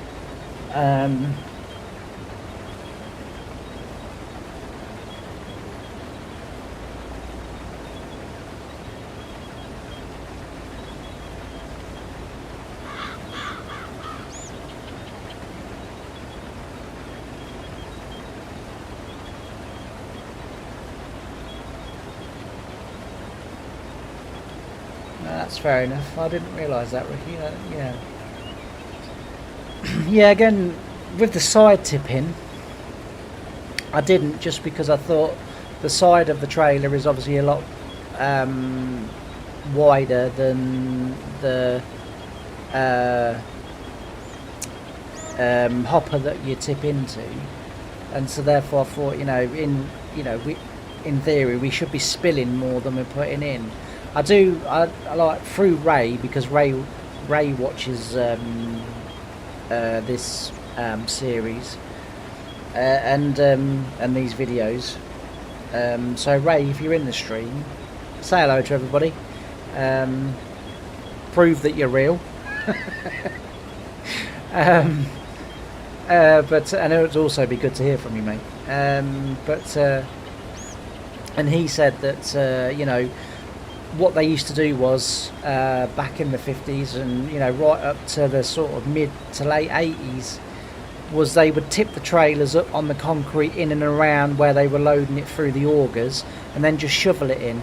They'd have men just shoveling it into the sheds, because obviously in Great Britain we use sheds, not silos.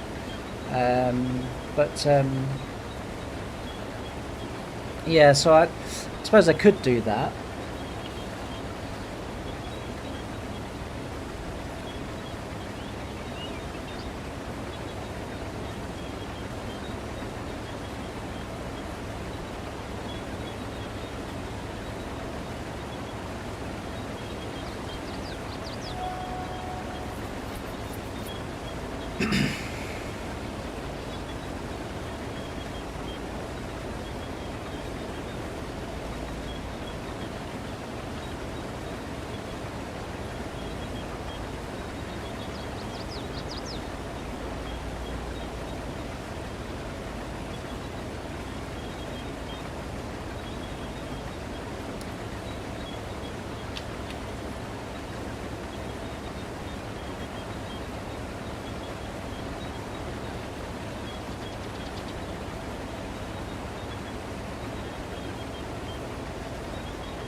Gravity wagons is something that I'd really like to use on this save, because by 1955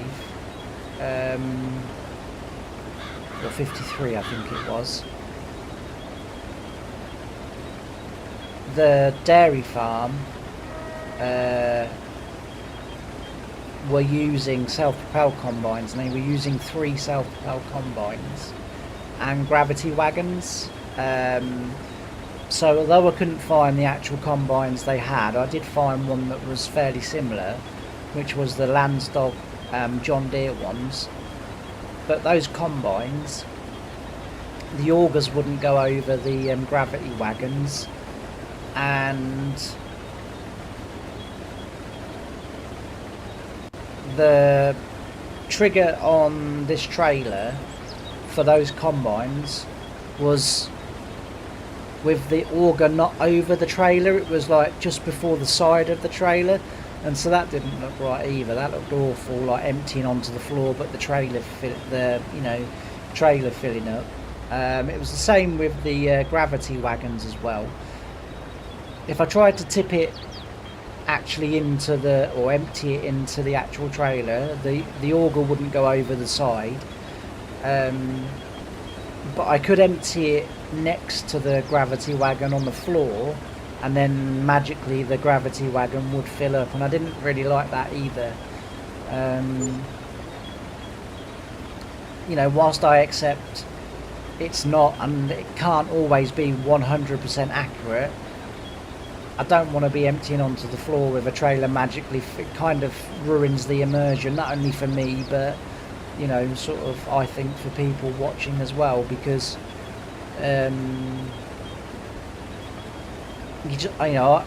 if I was watching someone else do it, I kind of wouldn't want to see it, even though I know the mechanics of the game, and so I'd understand why they were doing it. I wouldn't want to see it for myself.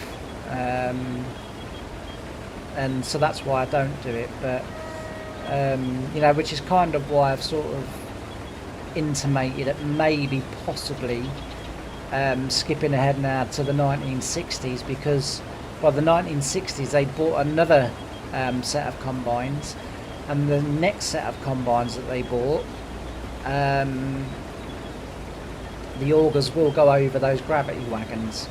But like I say, I really enjoyed it, you know, just sort of steadily working my way through the 50s into the 60s. Eventually we'll get to the 70s, eventually we'll get to the 80s, you know, and eventually we'll get to modern day.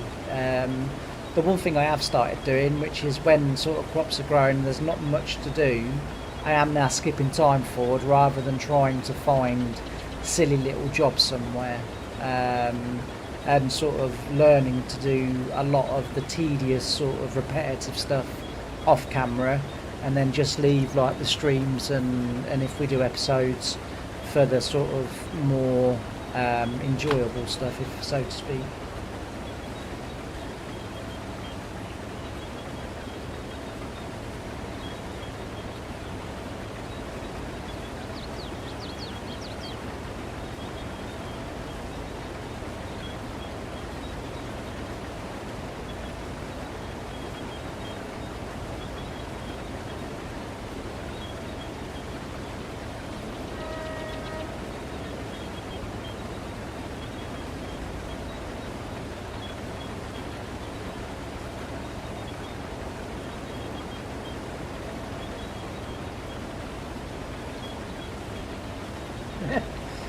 That's not a bad idea with the slide.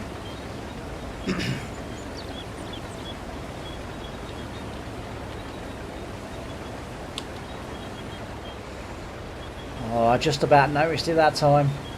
Oh, we nearly had another driving through the crop.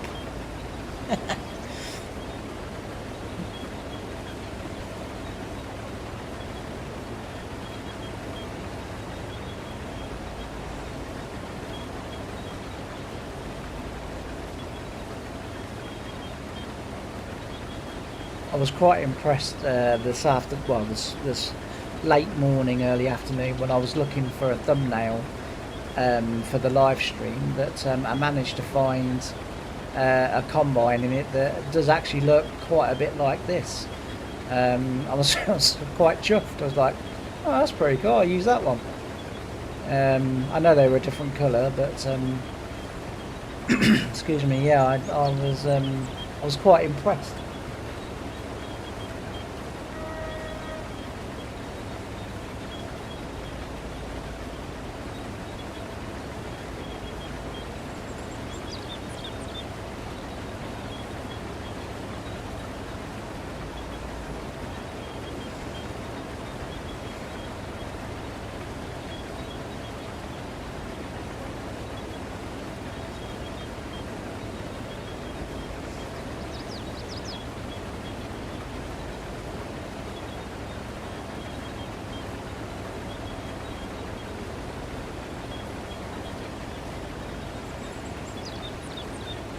I meant to say earlier when we was talking about Steam games and Steam keys and stuff, I've been given a Steam key to a game that I did 2 videos on a few weeks back, and they want me to do a full series on it, but I'm not sure, because like the 2 episodes that I did haven't done all that well. One's got 13 views, the other one's got 15 views. Sorry, 11 views. So I'm not sure. It's kind of, when you're at this stage of like YouTube, I find that it can be quite awkward to know what to do for the best. I mean, like, as I said earlier, I talk sometimes to Rory and Rory Alexander, and he says, like, you know, you need to be doing stuff that has got viewer attention, that's got, you know, blah blah blah blah blah. And I mean, you know, YouTube is his living. That's how he makes his money.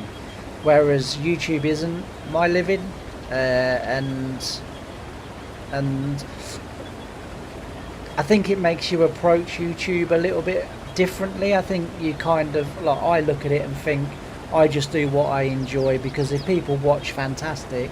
If they don't, well, yeah, it's a little bit disappointing, but it's not the end of the world. Whereas for him, if people don't watch, or if people like tune out of something that he's doing, that costs him financially. And so, as I've sort of said to him, like, it's quite, in one way, it's a really good position to be in, because I can just kind of do what I like, and it either works or it doesn't. But on the other hand, it kind of, then you sort of think, well, actually, you know, in terms of the game that I'm sort of talking about, the truck game, that I'm sort of, you know, that I was talking about there, it's like, do I record episodes of it and put it up if no one's going to watch? It leaves you in a really kind of sort of tricky position, because it's like, on the one hand, you know, the game's okay. I mean, it's not the greatest of games, you know, and I kind of sort of said that when I was doing the sort of like demo, if you like, the prologue, that they gave me the download to, which it's available for everyone now. As far as I can tell, I only got it like a day early or whatever, so it wasn't like I got it weeks or months in advance. But yeah, it as I say, it just kind of like, you know, do you do it? Do you not do it? You know, and as I say, it leaves me in a dilemma. I mean, the game was okay. It wasn't the greatest game at all. But yeah, it's just one of those kind of,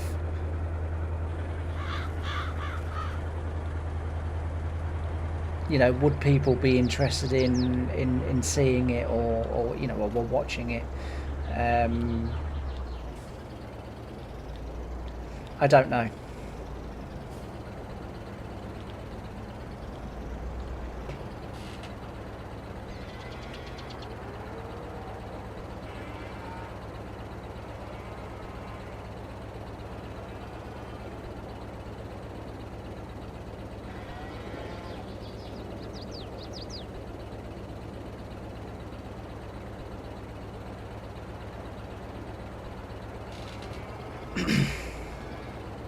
Yes, very true. You know what you say, Ricky, about the thing with farm sim is that there is a lot of people doing it, and that's why I think, you know, you're competing against, or you know, I'm competing against so many people, that it is hard to get your voice to be heard, you know, through the crowd, and especially when a lot of the crowd is sort of well established and quite loud in terms of following and sort of stuff like that. So I do get it. Like I say, you know, to do the other stuff is, it's attractive to me in terms of, I want to sort of keep the genres of the games fairly sort of well tied together. Like I said, I got given or got offered the other day, because I didn't download it, and I can't remember for the life. It was like Zelon or Zelda or something like that game the other day, which was a sword fighting game. You know, I just got no interest in it. So I mean, I wouldn't even consider that. But like I say, the truck game that I've sort of been offered a key to, but they want me to do a series. I mean, they have kind of sort of, in terms of series, they mean they want me to finish it,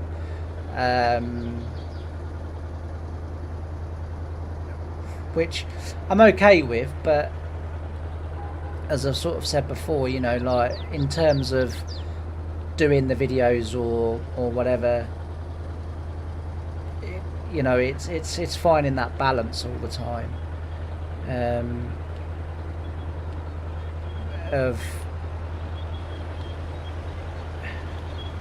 I sort of know what I want to say, but I can't really express it in words. So I think you probably get what I'm trying to get at. But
yeah, I get what you're saying. I get what you're saying, mate, about that. I don't know. Like I say, it's. I mean, I can't do it for because the game doesn't come out for another.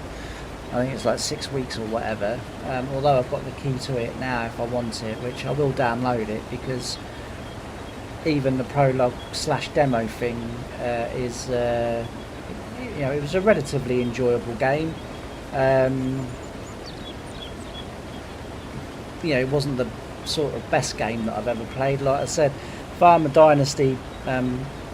People want me to do, you know, a series on Farmers Dynasty 2, which, again, yeah, I think I probably will do because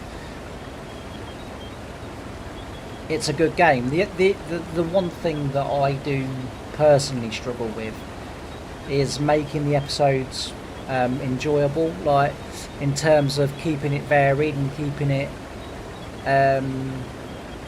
and it's not through lack of skill. I was thinking about this the other day when I was laying in bed, and I always make it sort of kind of sound like I'm sort of being down on myself, and I'm not.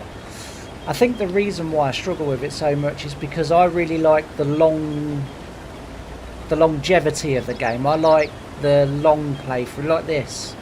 You know, so many YouTubers may well have done a few episodes in 1950, a few episodes in 1960, 70, 80, 90, you know, up to the 2000s, and by, like you say, by, you know, sort of between 30 and 60 episodes would have been like, well, we've played through all the years, whereas I like to play through the, you know, as in do year in, year after year, and I think that's the reason why I do struggle, is because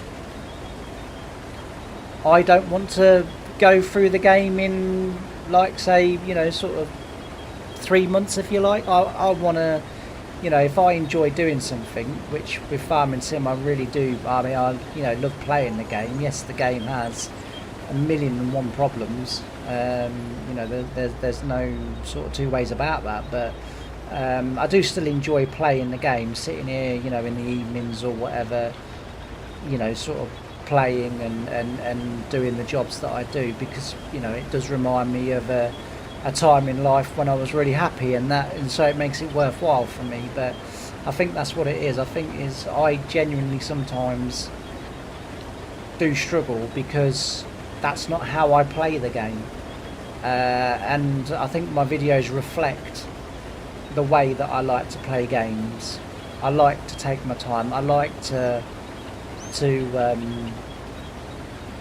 you know, to go and progress steadily through. I don't like, you know,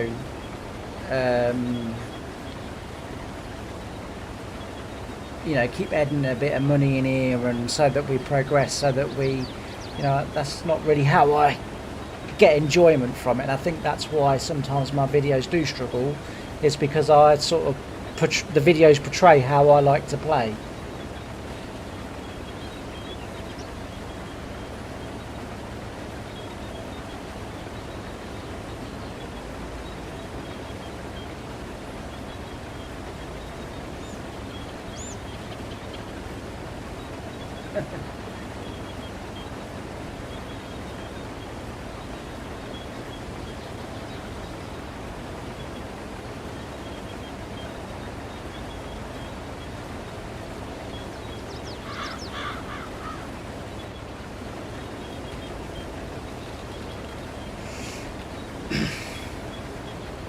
Yeah, as I say, again, like Ricky, I do everything you're saying there. Like it's spot on.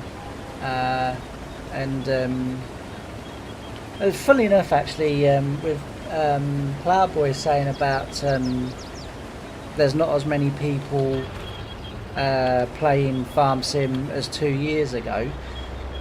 Oddly enough, I was sat the other day and I was sort of going through a few other channels that started in and around the same time as me, and there's only two of us.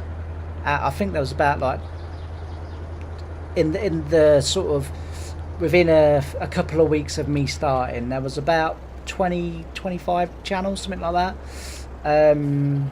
that had started, and there's only three of us, sorry, still going.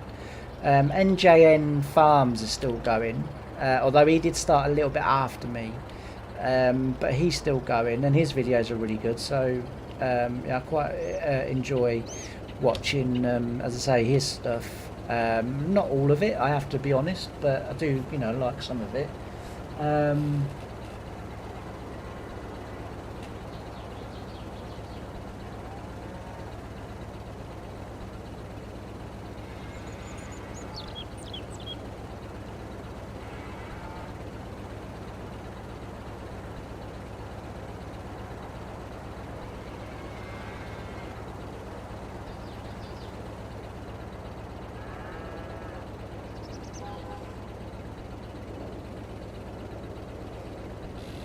Thanks, Plowboy, I really appreciate that.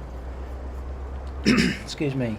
Yeah, that actually, I do. I really appreciate that, because, as I say, I think, you know, and the other issue that I think a lot of people like me that do it, you know, sort of the way I do it, they want everything bam, bam, bam, bam, bam, bam, done. Do you know what I mean? Fast, go, go. You know, it's like, I've said before, you know, I enjoy watching Daggerwin, but just sometimes, and I sort of think that could have been a really good part of the, and you've skipped it. Like you've, do you know what I mean? Like, and I think it's such a shame sometimes, like, you know, to skip things. I mean, yeah, you know, with this series, feels like this big, they do take an awful long time, but I quite enjoy the relaxation, you know, the fact that, you know, we're sort of chatting away or whatever, you know, we're chilled out, I'm chilled out. You know, if I was doing this as an episode, obviously the vast majority of it would be time lapse, so I'd be sat here with my sort of either my music on, or you know, audio book or something like that, and I'd be quite content, like, do you know what I mean? And, you know, whereas for other people it'd be like, no, it must get done, you know, and I sort of think, I don't know, like, I don't know, just me.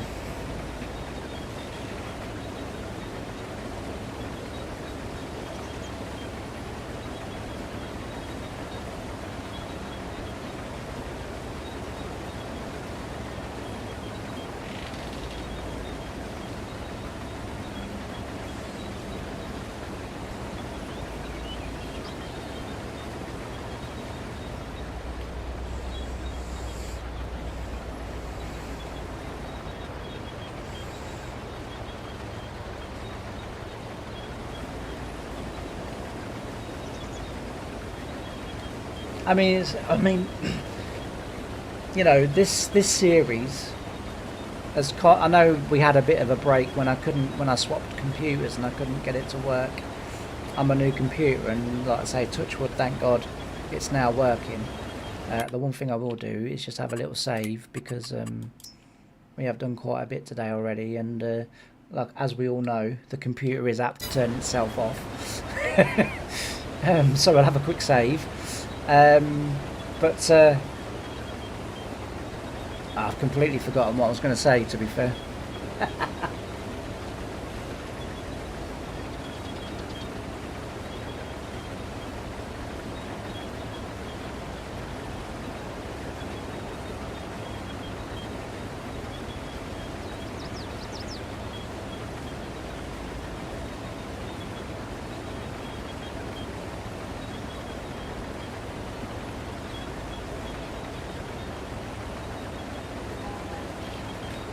Yeah, I completely forgotten what I was going to say. Never mind. Couldn't have been that important.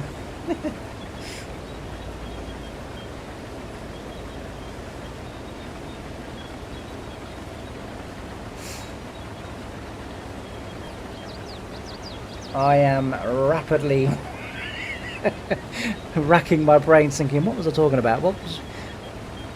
And no, I can't remember, so obviously that wasn't that important. But yeah, so...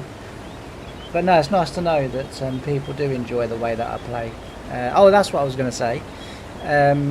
You know, there's like, obviously yourself, Ricky, Ploughboy, and then Andy, who is at work through the day, so can't watch the streams, but like he watches regularly, and I really appreciate that as well.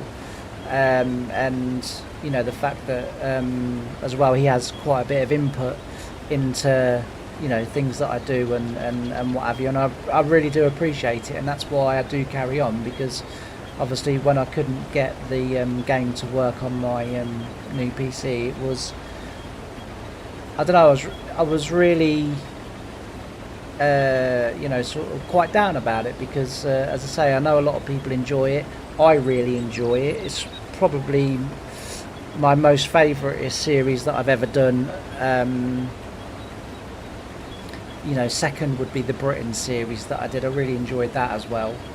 I might consider bringing that back for FS25. I don't know, because I did really enjoy doing that. But yeah, as I say,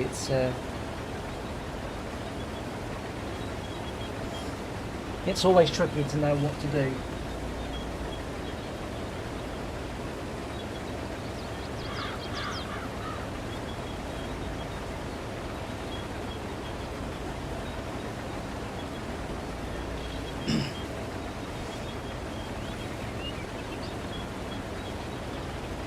Excuse me.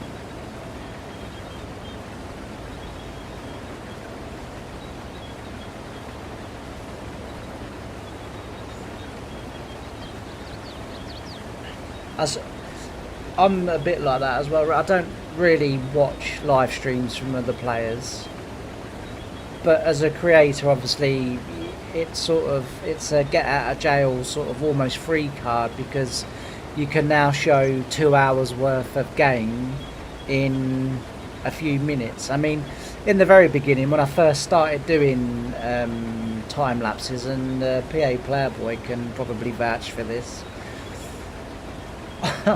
I used to do do the time lapse with the music, but I used to speed it up by like sort of ×2 or something like that, and so it meant that the videos would be like 45 minutes long. There'd probably be about 6 minutes of me talking at the front and the beginning, and then the rest of the video was a time lapse.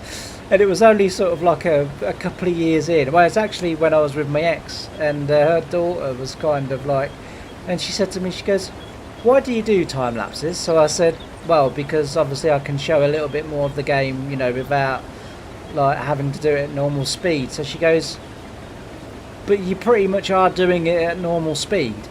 So I said, well, yeah, I said, I can't go too fast, otherwise people won't see what's happening, will they? She was like, no, it doesn't work like that.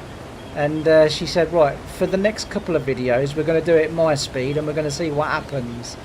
And we started, I started doing it at her speed, and it was like, oh yeah, this is working a lot better. I can get far more into the time lapse now than than what I was getting in. Thanks for that. So I have her to thank for that. That eventually I turned it up to 13 times. But yeah, I'm like I say, I'm the same. If YouTubers start sort of, or I skip forward until you get back to sort of like the talking again. But as I say, as a creator, it does help you out a little bit. It does. It's, I think, get out of jail free card is a little bit, not the right way to put it, but you know what I'm trying to say from it.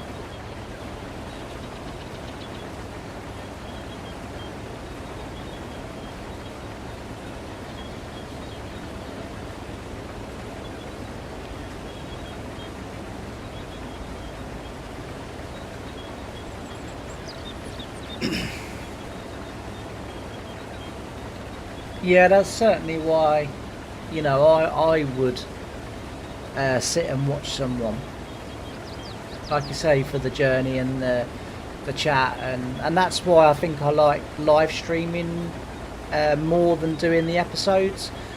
I feel, I'm naturally a chatty person, so that's sort of, it comes natural to me. I'm obviously very charismatic, very engageable.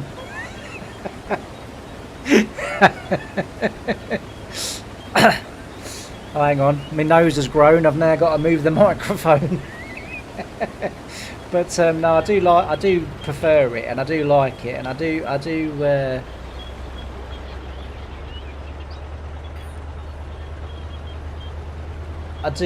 sort of like the interaction, the involvement, the fact that I'm sat doing something.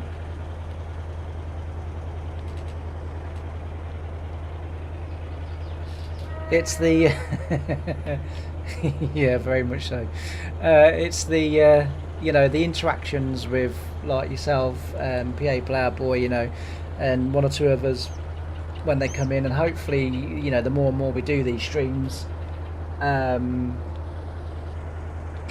more and more people will get involved and people will come along. Yes, I appreciate and understand that at this time of the day, in the UK, America, and people are at work, or in bed, or whatever, depending on parts of the world they're from. So I do appreciate that.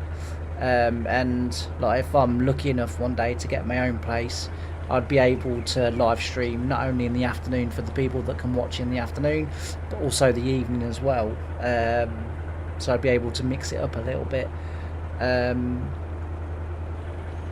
But yeah, hopefully, as I say, as time goes by, the stream will grow a little bit, and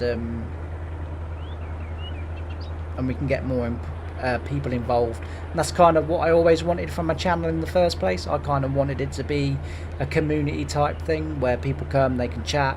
A few weeks ago in the stream I had what I'm assuming was a younger lad because of the way he was talking, but and asking me questions about farm sim, about this, that and everything else, and that I really enjoy that. I really enjoy the sort of chat and one-to-one that it kind of feels like we're having. I know, as I say, it's and I think that's where I and the channel can excel,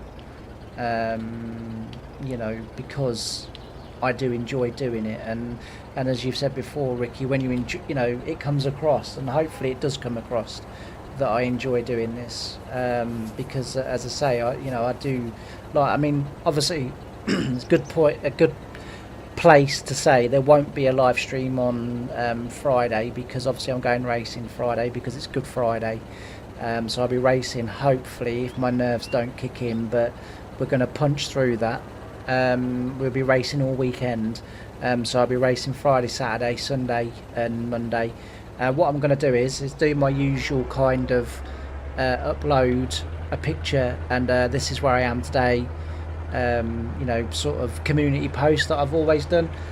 But then I'm going to, if I can build a little bit of confidence and sort of do it, I'm also going to do some small type vlog videos from the racing as well. But the biggest problem that I have is when I get my phone out to do it and to sort of chat and talk, I do feel a bit of a prat. It doesn't bother me in the slightest picking up a microphone, you know, getting on stage or getting on YouTube and just chatting away. It doesn't bother me in the slightest. Like, oh, you know, let's have a crack, let's have a good laugh. Do you know what I mean? Let's just crack on with it. But as soon as I get the phone out in public, and it's like, you know, like I say, I mean, I can talk in public. You know, I mean, when I was at on the second farm, one of my jobs, it wasn't very often I did this. Probably once or twice a year, but I would go to local schools with the farm manager and play groups and, you know, sort of stuff like that, and we'd talk about farming, we'd talk about you know, sort of the vegetables, and we'd cut them open and we'd show them, you know, different bits and pieces and try and make it entertaining. And I really enjoyed that. I've got no problem with talking in public, but the second I get my phone out, I feel like an idiot.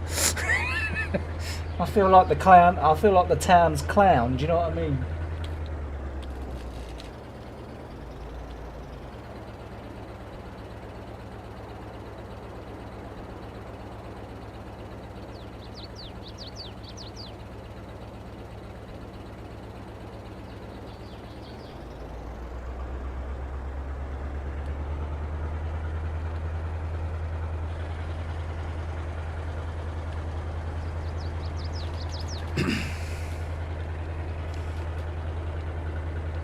Yeah, it just feels really weird. It's like really weird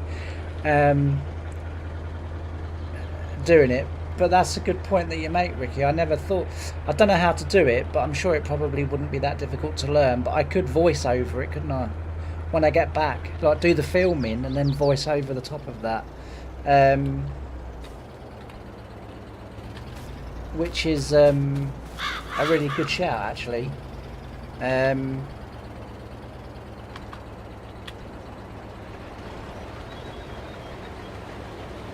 But yeah, it's like I say, I tried to do it a couple of times last year at PX Farms. So there was some stuff going on, and I thought, oh, if I get my phone out and actually explain what's happening and you know, sort of why what's going on is going on, I thought like that would be really interesting. And it was a job that I used to do, so I could sort of talk quite openly and easily about it. And I got the phone out, and sort of, you know, one or two people sort of looked and thought, oh, here we go, another bloody, you know, sort of TikToker or whatever. And then I just put the phone away, and I went bright red, and I was like, which when you've got ginger hair is, you know, it's quite disturbing. Well, I had ginger hair. I'm now virtually bald, which is good. Yeah, we like no hair.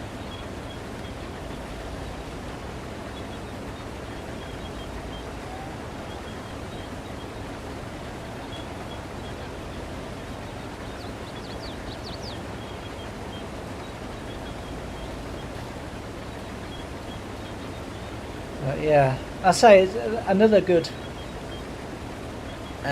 sort of example of wanting to do the phone out while chatting is the race the sun video that I want to do later in the year, on June 21st, the longest day of the year. It would be really good for that, because I could sort of say when we're going through the Pennines and when we're going through different places and what have you, and doing it. I don't know. It's like my younger brother said. Like he said, like, I understand why you feel the way that you do, but you do it a few times and you won't even think twice about it. And you know, he said, like, and also as well, it might be good for you because if when you go out and you feel a bit nervous, if you sort of thinking, well, I've got to, you know, talking to so I've got to, you know, he said it will distract you from thinking about the stuff that's making you feel the way that you're feeling. It will give you a distraction. It will give you something to focus your mind and your thoughts on. And that's the big thing with me. I do need my mind distracted most of the time. Otherwise I start to sit here and, oh, I can feel, you know, this is going wrong, or that's the type of person I am. You know, and there's no point me sort of saying I'm not. You know, that is the type of person I am, and I think he is right. I think going out and sort of doing that and thinking about that, concentrating on that, focusing on that, gives me a distraction. You know, 'cause one or two people that I always meet at racing always say, why do you get here with like 2 minutes to go? And I say, well, because if I got here an hour early or 2 hours like you early, that's 2 hours worth of worrying that I would do. Like I said, like, and I don't need that in my life. I said, so if I get here last minute, just before it starts, I said, then I go straight from the car, get in, get my space. The cars are coming out on track. Race number 1, I don't get time to think, and they're like, God, you're weird.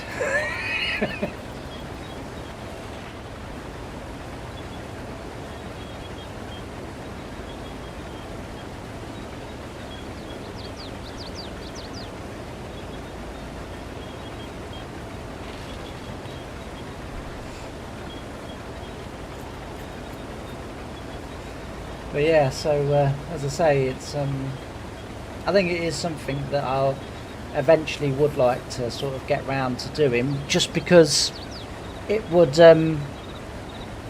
what? No, I'm alright. It would it would help me, sort of thing. So yeah.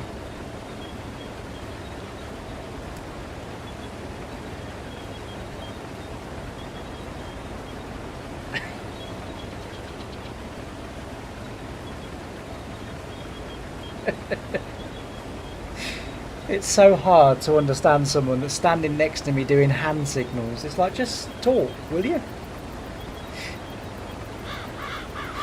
Oh, waved her hands at me, she's off.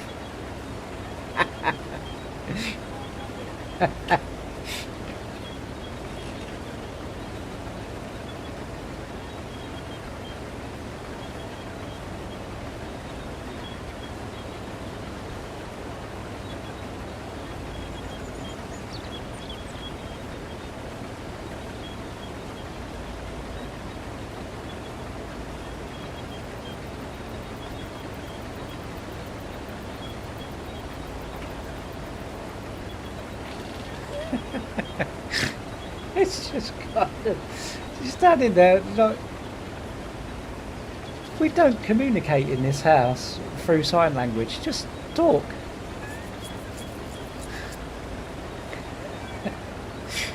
Listen.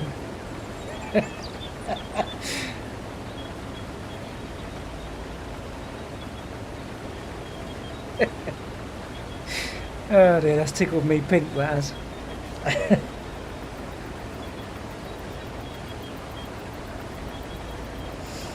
Never mind.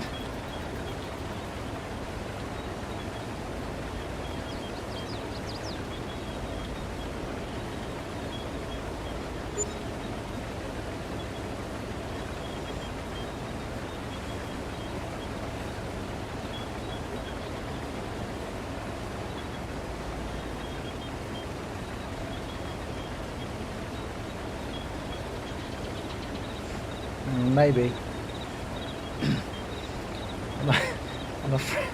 I'm afraid she doesn't give brownie points out to her easily. The other week, a couple of weeks ago, she came to me, she said, I don't want to go shopping on Wednesday. I said, oh. I said, well, don't go then. So, yeah, but we won't eat. I said, well, that doesn't really bother me, to be fair. And so she said, will you take me? Yeah, I'll take you. So took her shopping. We went out sort of for not for the whole day, but we we went uptown and we went to the. We did way more than what she would have done, right? I thought it'd be nice for her. Went and had a bit of cake, a cup of tea. It was it was all right. Then on Fridays I sort of help her to clean the house, like sort of all the way through. So I do sort of like all the kind of physical stuff and stuff like that, and she just sort of goes through and does all the woman-y, touchy-up bits. And it's quite good, we work well together on a Friday, and we can sort of usually get it done in the morning, you see. And then on Saturday, our friend Anne came round, and Anne said, "Oh, I bet it's nice having James here." And she went, "Yeah, he does sod all." He just sits in front of that computer all day, that's all he does. Like, thanks.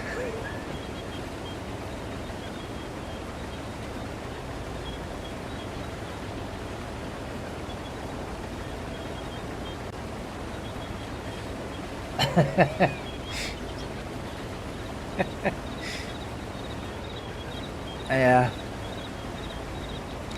I don't think she'd give me the bread. It would be a thimble of water. And like every woman I've ever known, boy can she hold a grudge.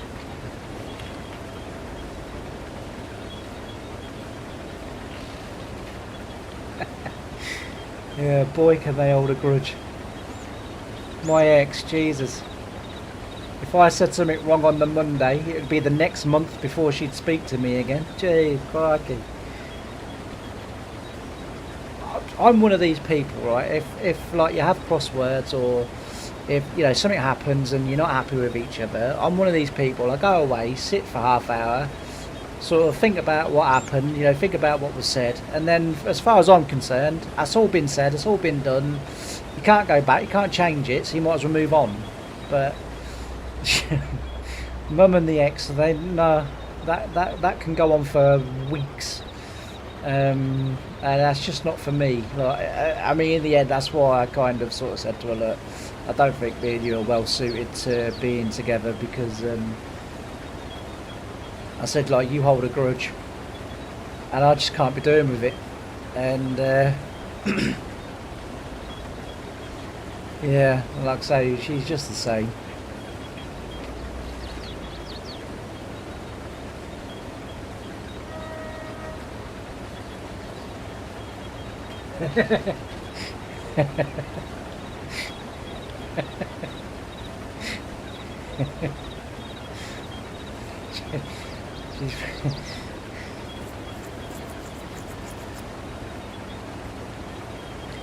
When it's a crossword, she's probably 4 down.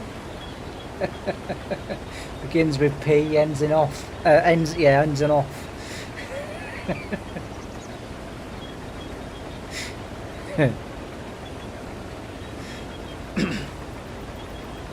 Never mind. Well, there we go. All the fun of the fair.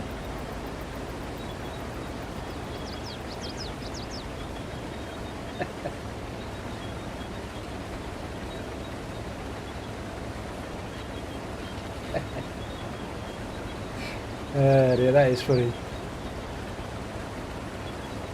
It's one of those beautiful times when the English language can say one thing and mean something completely different. Oh dear.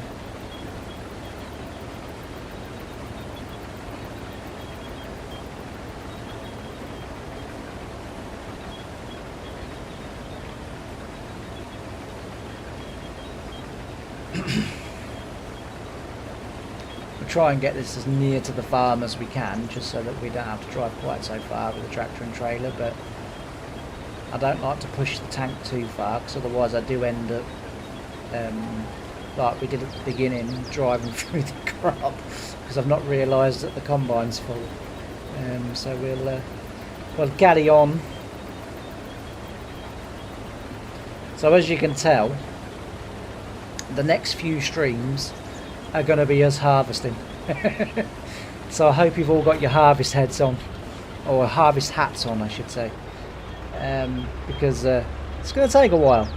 But this is the thing, this is, as I said a few weeks ago, the point of me sort of doing live streams to show that actually I do sit here and I do it. Normally, I have a couple of days before the next episode used to go up on YouTube, so I'd have to really sit here and I'd be up to like 2, 3, 4 in the morning doing it.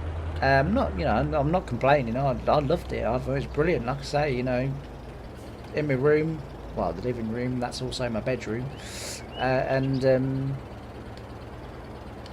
it's a living room in the day, and then after 10 o'clock in the evening, it transforms into a bedroom. But yeah, I used to love it. Like I say, I'm not complaining. I absolutely love it. But doing it with live stream, people do see that I do actually do all of it, and I do it all properly as well.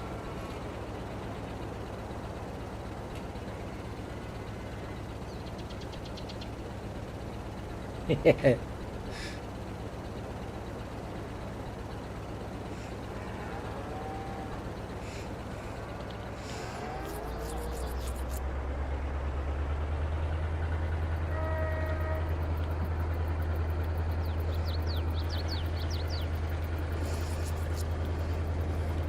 Oh well, it's now hammering down outside.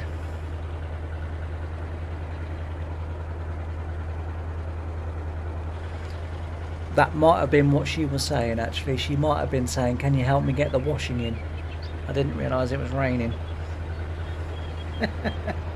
Oops. I definitely think it could well be bread and water for tea now. I did say to her, come in even if I'm streaming, come in and ask me to get it in if it rains.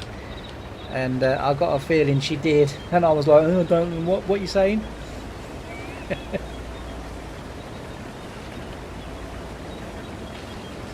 Oh dear, never mind. In all fairness, we did get most of it in at dinner time, so there wasn't that much out there.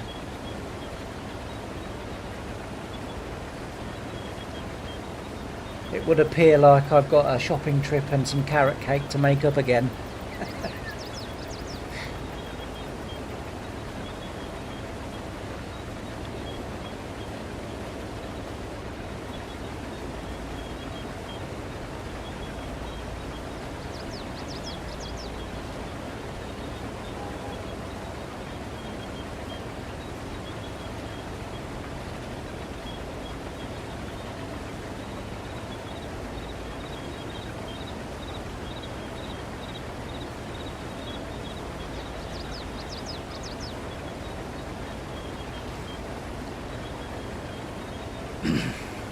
Bear with me 1 second, I will go and check, because I did promise that I would help her.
Right, I'm back.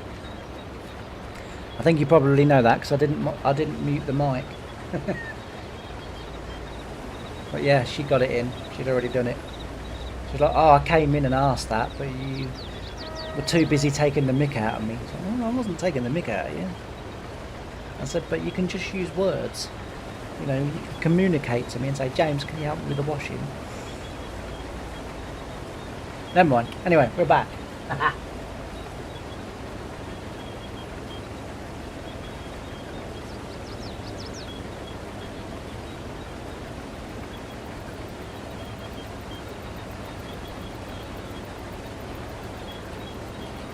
Yeah, that's very true. Very, very true. But anyway, we're back again, and whilst I was on my extensive travels, I picked up a glass of water, so I might be able to stop going.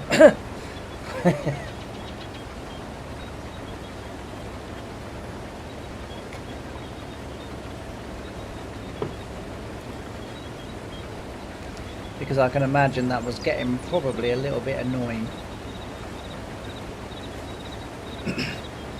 But yeah, so it's made me out of breath.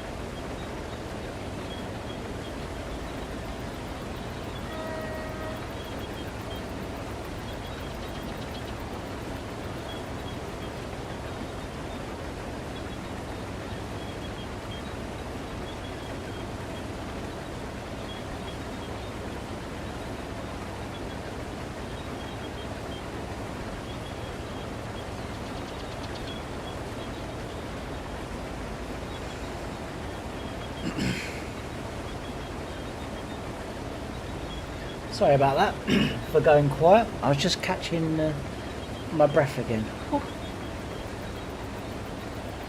I'm not as as young and as fit as I once was. I was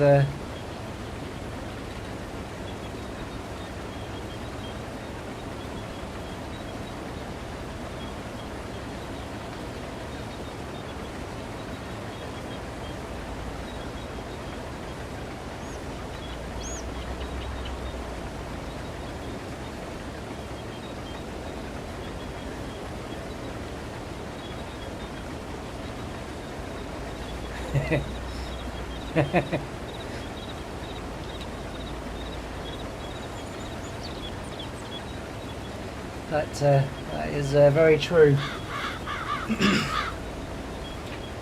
Right.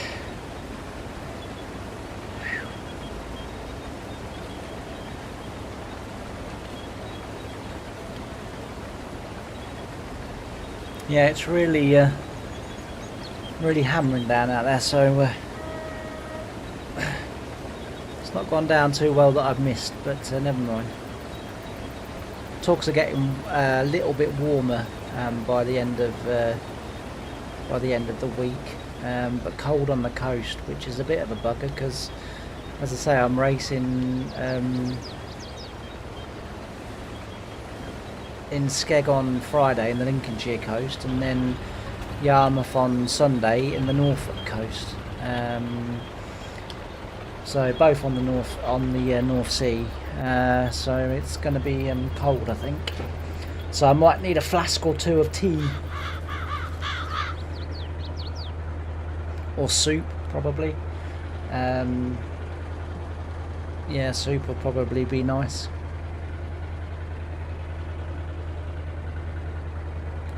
But there we go.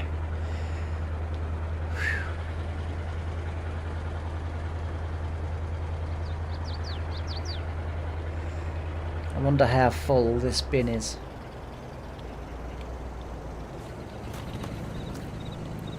$82,500 litres. A 7,000 bushel bin. Does anyone know what 7,000 bushel is in terms of litres?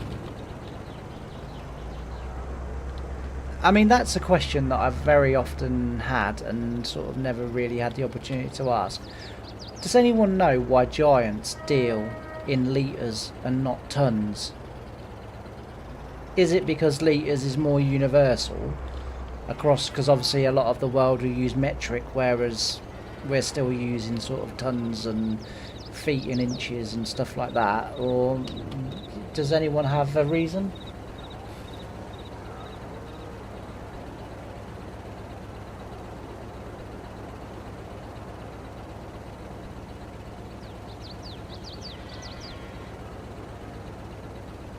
Right, okay, so we've got quite a bit to go then. But yeah, I've often wondered that. It just didn't make sort of very little sense to me.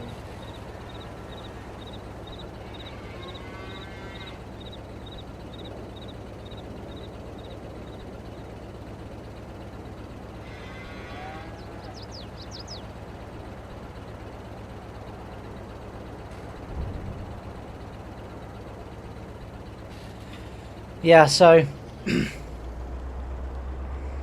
to answer your question there, Ricky, hot weather, hot or humid weather. So in the sort of height of summer, my heart will go into I forget the name of it, the medical name for it, but basically what happens is my heart will, like, anything above 25. And what happens is that at around sort of 22, I get really bad palpitations. Anything sort of over 25, and then what happens is my heart stops, and it's sort of I can't, because of my heart condition, I can't have a pacemaker, which would really help me, but they've said it's just not viable to have one. So my heart will stop. It will, at the same time, like while it is beating, it will be really bad palpitations and stuff like that. Obviously I can't breathe. I struggle to keep my eyes open because I actually don't have enough sort of oxygen and blood flow to keep me awake. Not really unconscious, because I can pretty much always remember everything that's happening, but I've got like literally little to no energy, and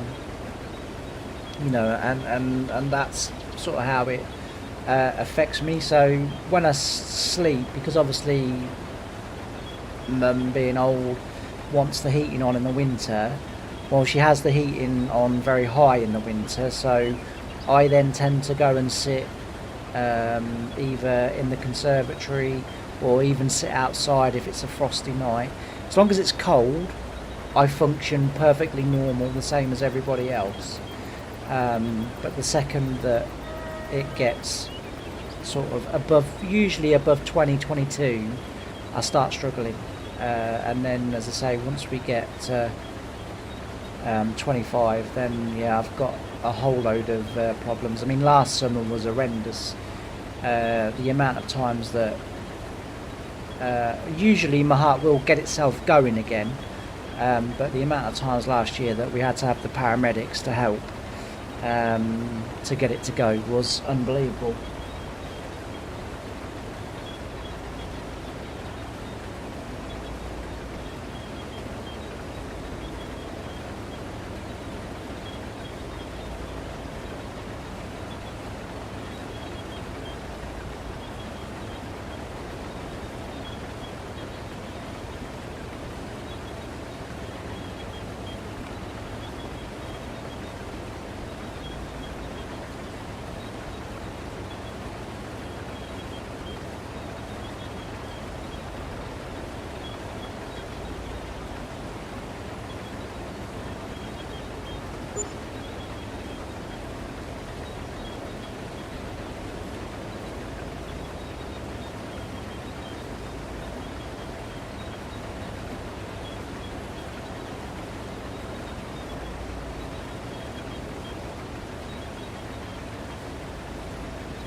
Afternoon, Nosa Judy. Sorry about that. My, as I've said before, my screen doesn't always update straight away, and I've just noticed that you've messaged. But yeah, I think Ricky's answered your question there, which should help. But thanks for joining us in stream. Really appreciate it.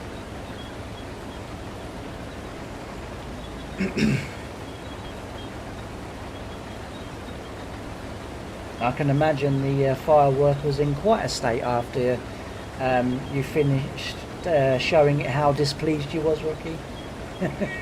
That's putting it nicely.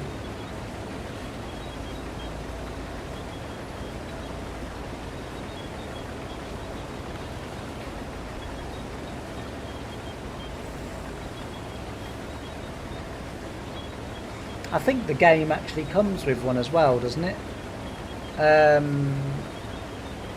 In the bit, it comes with its own workshop, doesn't it, as well? I think. I know the shops, the store where you buy your vehicles, that usually has a repair trigger, but I'm sure there is one in the game as well. And also as well, Nosy Judy, are you talking about 25 or 22? I mean, the principles are exactly the same for both games, but I mean, as you can see, this one, on the crawler, the repair bar is sort of drastically going down. Ah, fair enough. Yeah, like I say, I think you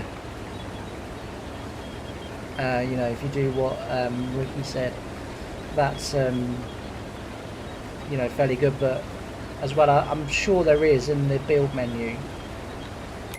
We can have a look. I'm on the bloody game.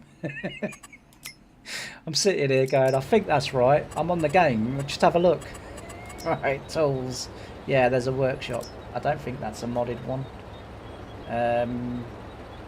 Might be a modded one. I don't think it is. But obviously you can get like a mobile one as well. But that is modded. That is a modded one. But I'm fairly certain that's a game one. And the reason why I say that is it's because it's next to these two, which are in game, and Farming Sim usually puts the mods at the back end, and you can also, as I say, repair your vehicles from there as well, if that helps.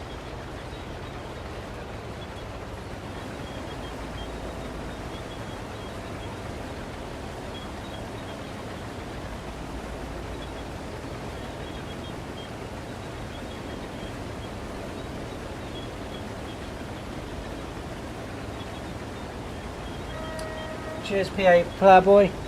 Enjoy your lunch.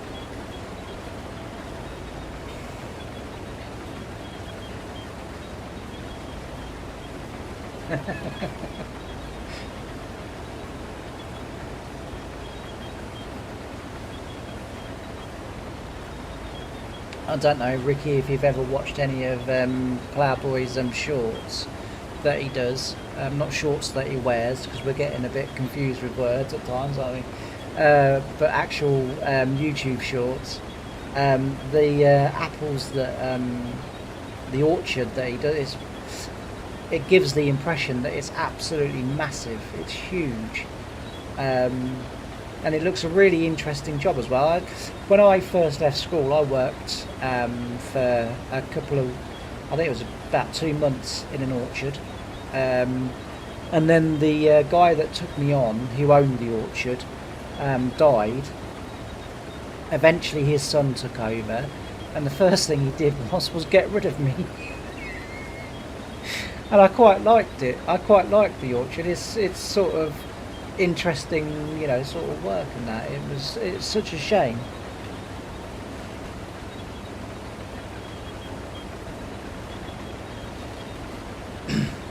But yeah, as I say, check out his shorts, because they are really enjoyable.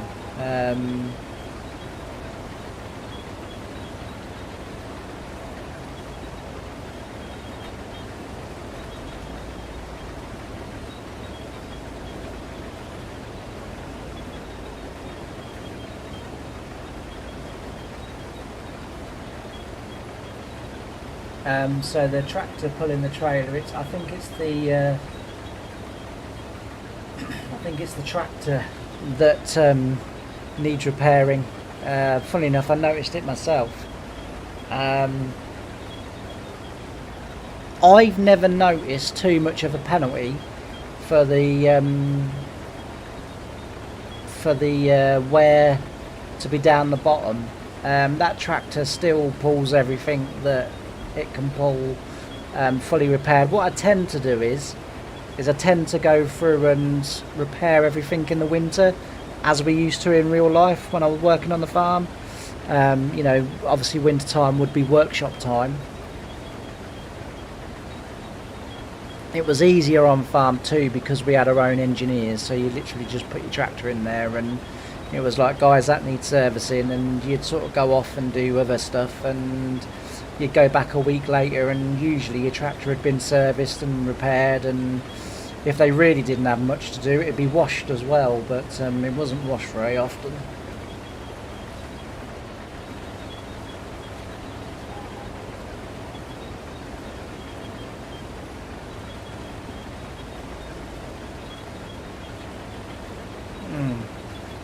So a combined age of 500 years or more. Look at that, look, I may have dyscalculia, but I managed to work that out. And now you're going to tell me in the comments, actually you're wrong, it would be this.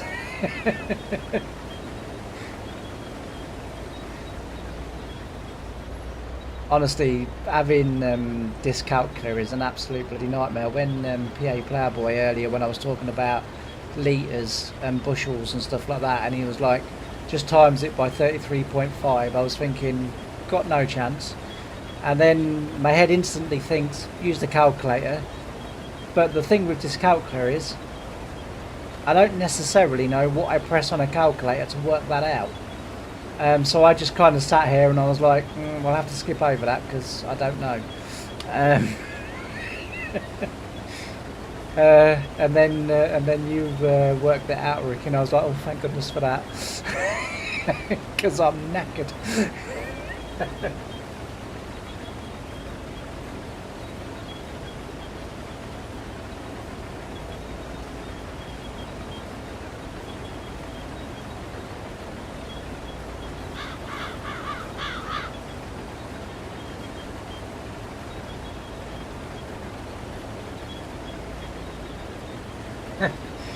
Yeah, I was just like,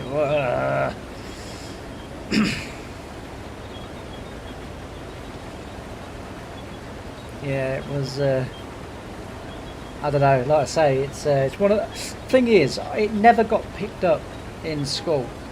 You know, I used to get sort of the usual labels, thick, can't be bothered, and all of this, and just not very interested. Not very good, all of this. And then I happened to be when I was trying to get my writing career up and really going, it was just after I left school. My heart had gone wrong again, spending a lot of time in hospital and what have you, and I sort of needed something to, you know, sort of take my mind off it. And so I tried to get my writing career going. And I ended up going to an evening class, and the evening class was a bit of a misunderstanding because I understood the ad in the paper to be for people with advanced English that were looking to advance it even further, or to, you know, sort of improve, you know, build on what they already had. And actually, when I got there, it was a class for complete and utter beginners, like, and I mean literally adults that couldn't, you know, write their own name or read sentences, write sentences or anything.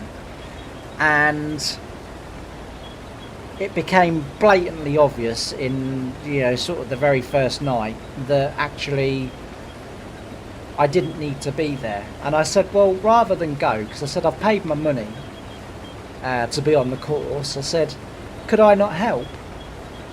And that's it, you know, what I ended up doing. I ended up helping, you know, sort of people in the class, so that, you know, the tutor would, you know, say what she needed to say and do the teachery bits, and then, like, as a bit like a sort of assistant in a normal classroom, I would sit there and then sort of sit in the middle, and then people around me on the table that I used to sit on could say, or I don't understand this, or how do I do that, and I could sort of help, and it obviously took the load off the teacher. Anyway, after about a month or so, we then did maths. Maths was also, again, something I didn't realise, because if I'd have known maths was going to be involved, I wouldn't have applied, because I just don't understand it. I don't understand. I can do basic numbers, but as soon as it starts to get a little bit complicated, then there's no point, because I just can't do it, and then it sort of makes me frustrated and cross, and the whole spiral thing happens. So I just kind of left it, and the maths thing came up, and I said, I'm not going to be able to help you. I said, and I think this is where I'm going to sort of Combine's fault. You didn't tell me. You should have been shouting at your tellies.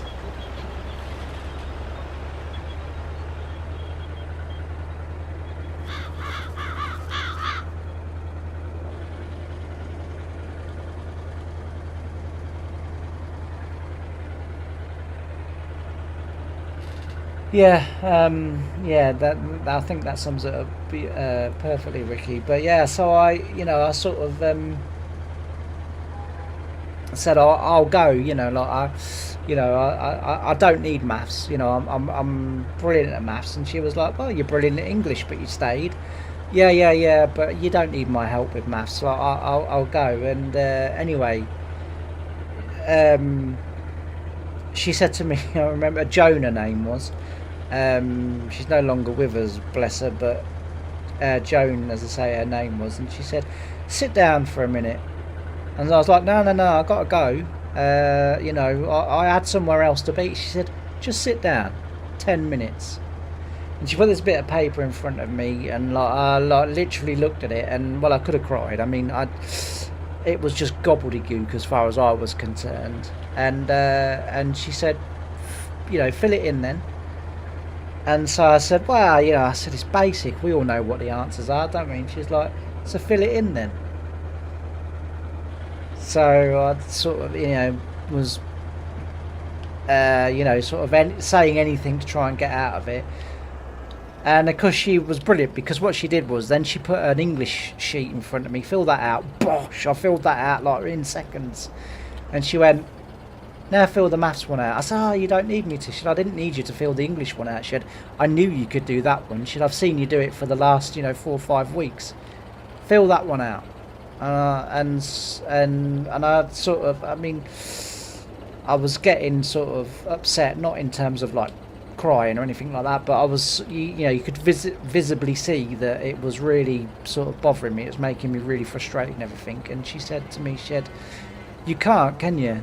And I said, no, I don't understand what any of those numbers are. I said, I can see their numbers. I said, like, I can see that one's 33 and that one's 55 and that one was 72. And I said, like, I can read individual numbers. I said, I can read I can count as far as you want me to. I said, but I can't do nothing with the numbers. I said, I can't even tell the time. And she was like, she goes, well, how do you get here on time every week? I said, well, I tell people in my family what time I need to be somewhere. They calculate how long roughly it will take me to go. So what they do is they'll say at 6 o'clock you need to get ready. At 6:30 they'll say you need to leave. And I said, like, and then I arrive and I walk in, and lo and behold, it's pretty much the right time. I said, like, and that's how I get on in life. And she sort of did a test, and we discovered that I had severe dyscalculia. And to this day, and I've had sort of more tuitions and stuff, but I just cannot understand numbers. Same with change for money. I use I use my card, because if I had to go, I wouldn't know whether they were shortchanging me or not. I'd have absolutely no idea. And like I say, people that they always go like, can you use your card for everything? It's just easier, isn't it? Don't tell them that I can't understand the money or the change. Like if they wanted £20, if they said I want £20, I know which one is the £20 again, because I can read the numbers. But if it was like £20 and it came to £6.97, I would have no idea how much you're supposed to give me back. So you could literally give me a fiver and I would think that must be right. And I'd be quite happy with that, you know, and think, well, you know, what a nice person. They didn't cheat me out of any money, you know. So that's kind of like, as I say, when we was talking about litres earlier, and I was kind of like, James, you're leading yourself down a rabbit hole here, son. But thankfully, Ricky, you rescued me.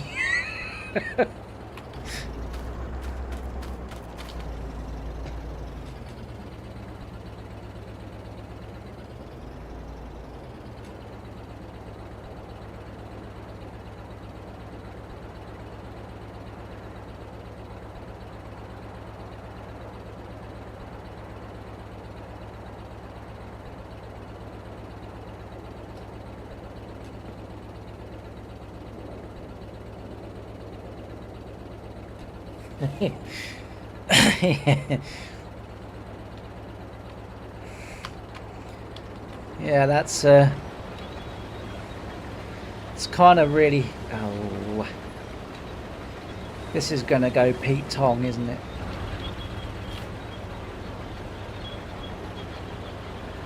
Let's reverse this up. I forgot that I'd filled it to the brim. Let's put it in like this. There we go.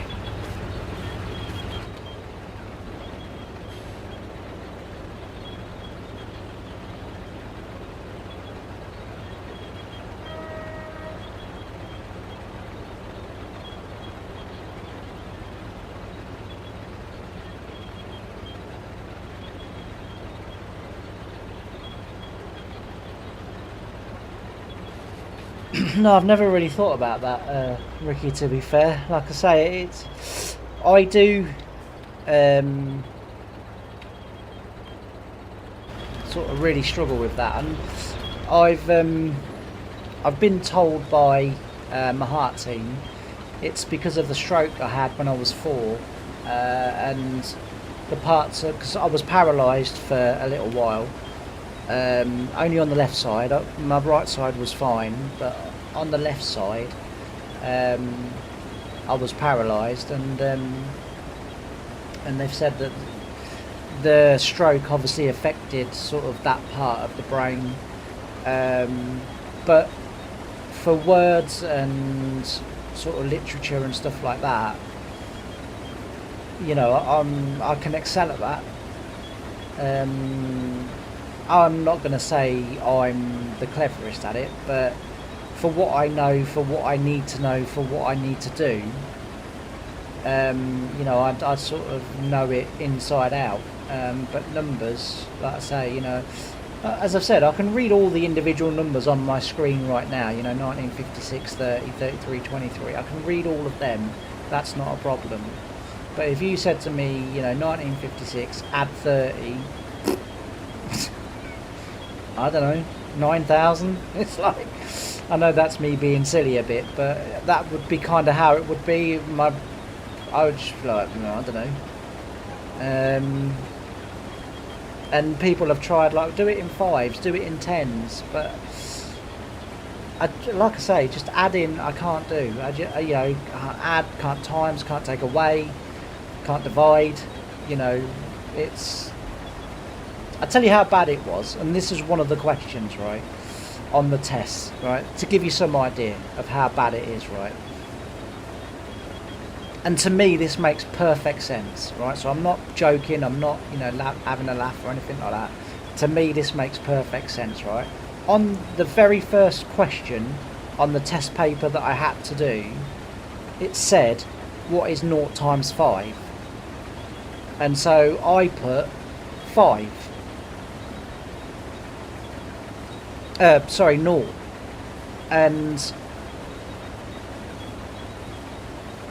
And the woman said to me, she goes, it's 5. And I said, no, it isn't, it's 0. No, 5 times, what is 5 times 0? That's it. Sorry, I'm getting it muddled up. What was 5 times 0? No, 0, yeah, 0 times 5. Which would then be 5, I think. I can't even remember which way the question was now. But I basically said it was 0, and she was like, she goes, well, no, I said it was 0 times 5 is 0, and I said it was 5, and she goes, well, it's 0. She said, because you haven't got anything to start with. And I said, but if I've got nothing, and I make nothing 5 times bigger, surely then I have 5 of something.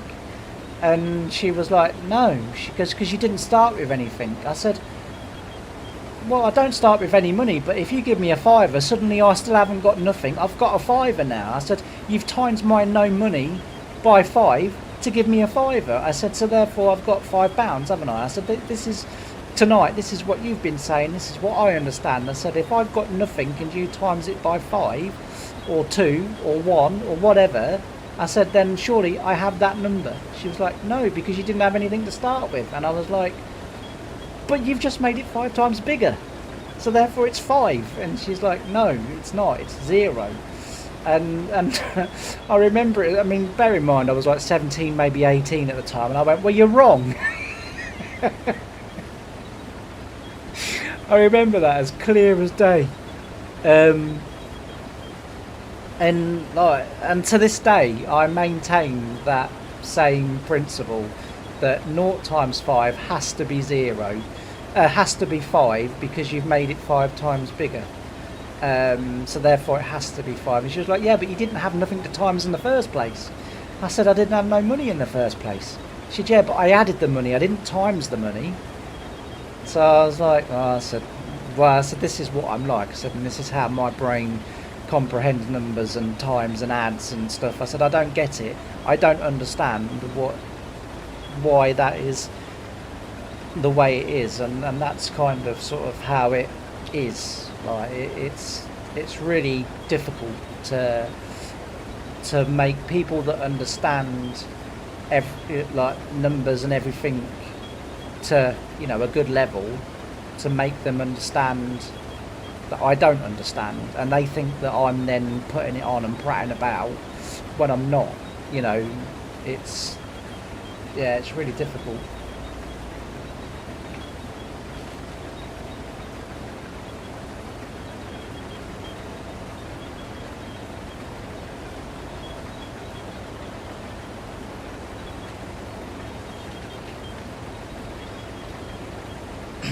Yeah, like I say, we had a quite frank discussion about that that night. I remember 0 times 5. But, and you know, now, you know, I kind of begrudgingly accept it, even though I don't agree with her. Like, I know it's weird, but it's like, you know, no, we made it bigger, so it can't be 0, can it? But everybody that I've ever spoken to in my life has always said, no, the answer is 0. So I'm taking it that, you know, that is what the answer is, even though I think you're all wrong. I'm only kidding. But yeah, there was loads of questions like that on the test that eventually that I did that day, and it's like I say, I mean, I did fill some of them in, but apparently I was so wrong that it was quite frightening. But there we go. But as soon as anything, you know, to do with English and words and writing and stuff like that was put in front of me, you know, I, you know, excelled and could do it to a really good level. You know, I ended up going to, in the end, a few years ago, in 2022, I think it was, I ended up going to University of Norwich with my writing. Still haven't got anything published, but I went there and flew through it, like absolutely flew through it. Most enjoyable thing I've ever done in my life in terms of learning, you know, given all of the circumstances that you know, I was in and that, but yeah, I just, you know, flew through it, excelled, but you know, when some numbers and maths in your writing course come up, and I just used to sit there with the blankest of faces.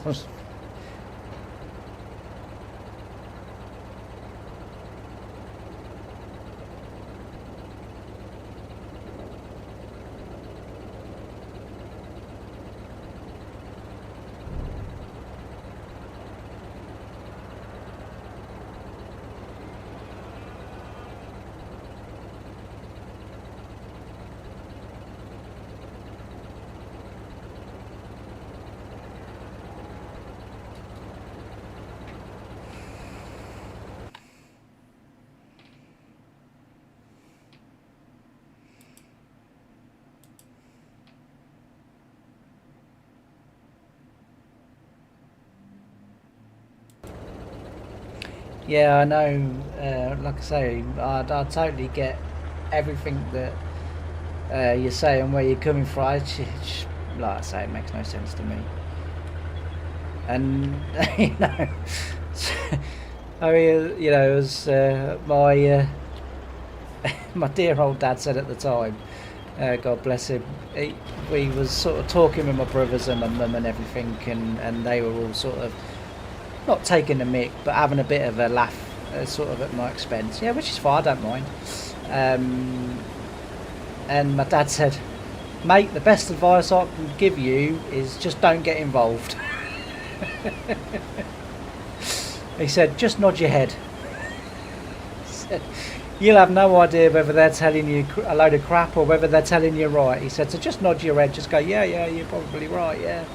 He said, that way, he said, you can't be wrong. He said, like, you know, he said, just don't get involved. So that's kind of how I've lived the rest of my life so far, in regards to numbers. I just haven't got involved. I'm just like, yeah, no, that's fine.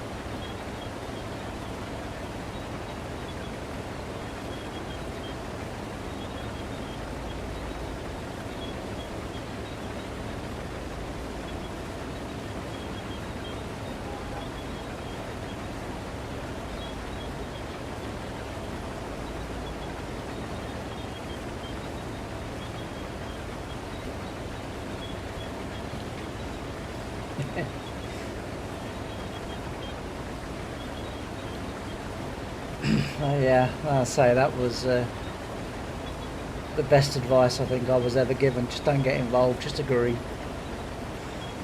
Fair enough.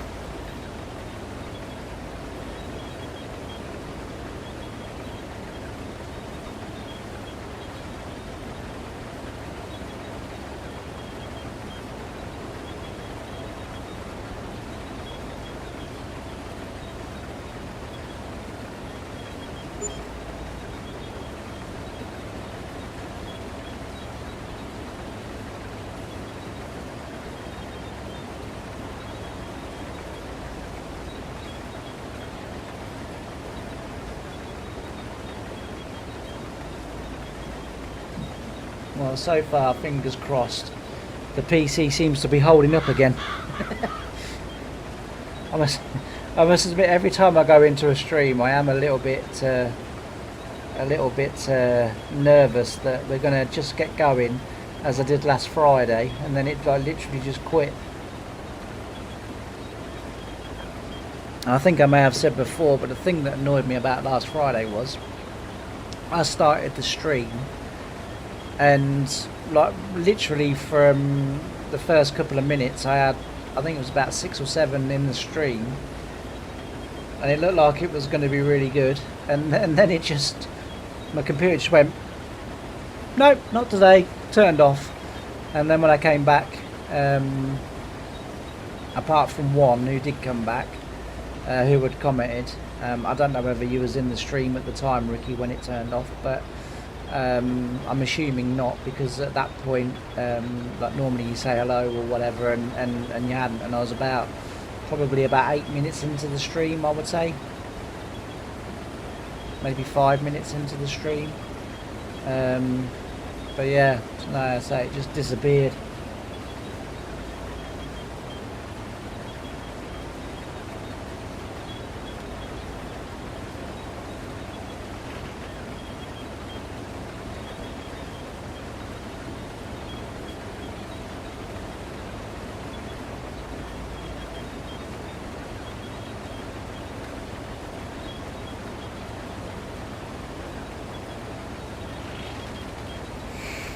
Yeah, I say, but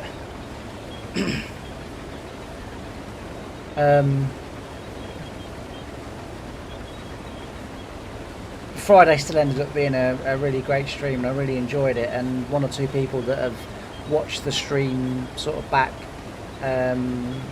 because they were unable to watch it at the time, have said that they really enjoyed it as well, which is good. But as I say, it was a really good laugh Friday, and as I say, today has been as well. Today's been a really good laugh too.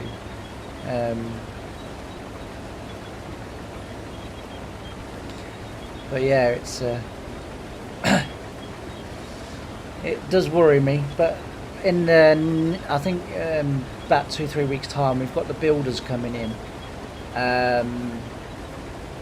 and I've been in touch with the people that have made my computer, the company that built my computer, and I've said, like, in a few weeks time, the builders are coming in, can I send it to be fixed, because I won't be able to use it anyway, because they're doing alterations to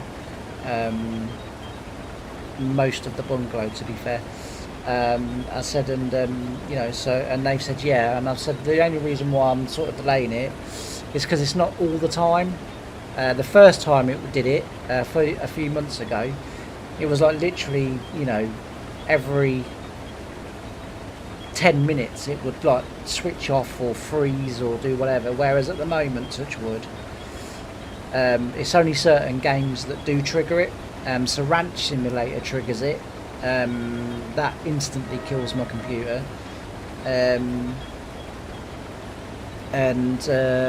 Euro Truck as well does do it occasionally, as well as Storage Hunter, I think it's called, or Storage Wars or something like that. That can trigger it as well, but luckily neither of my farming sim games trigger it, and nor does Farmers Dynasty, which is really cool at the minute. So in a few weeks time, as I say, there won't be no streams for well, if it takes as long as what it took last time, it took nearly a month to get it there, to get them to repair it, then to get it back, get it all reset up, and sort of go from there. It took, as I say, it took nearly a month.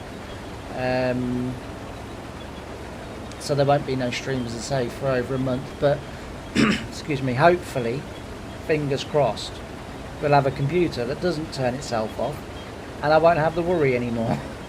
Microsoft Flight Sim is another game that turns it off. Now with Microsoft, I'm going to do some live streams on that because I can't land, right? So with the way it's been reported that my stroke affected me with numbers, it also affected me in terms of learning practical skills, in the sense of like Microsoft, where you have to sort of know numbers a little bit and understand game mechanics and understand sort of lots of real world things. And I can take off okay, I can get the plane in the air, I can keep the plane in the air, I can also roughly just about get where I need to be. I just can't get back on the ground. And then I crash. And then I feel really stupid. So I thought what I'm going to do is I'm going to do some live streams, and all the people in the live stream can help me to try and land the plane. And we'll do it really simply at first, little Cessna. We'll do it really simply at first, and then we'll start to get a little bit more adventurous and do slightly bigger planes, because what I ultimately want to do is I want to go through the career mode. Now it might be that I just do that in private for myself, and like just, you know, in the evenings that's how I sort of relax, or I might even do it as a live streaming thing like on a Tuesday or something, or you know, so it doesn't interfere with the farm sim schedule, but like do it on a sort of Tuesday or a Thursday, or you know, or even one day at the weekend or whatever, I don't know, but yeah, I'd really like to get to that stage.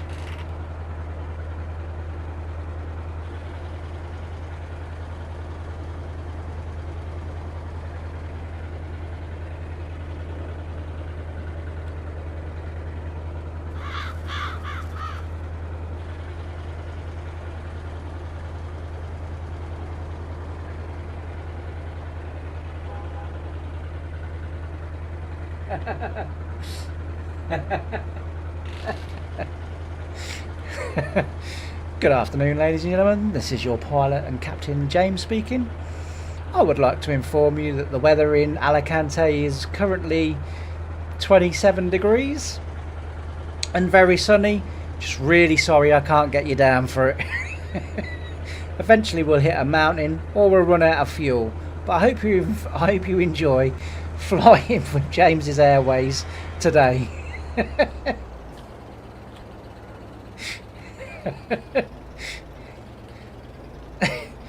Your flight is expected to last around 2.5 hours, and you'll be dead roughly within the 3. I don't think it'd go down very well.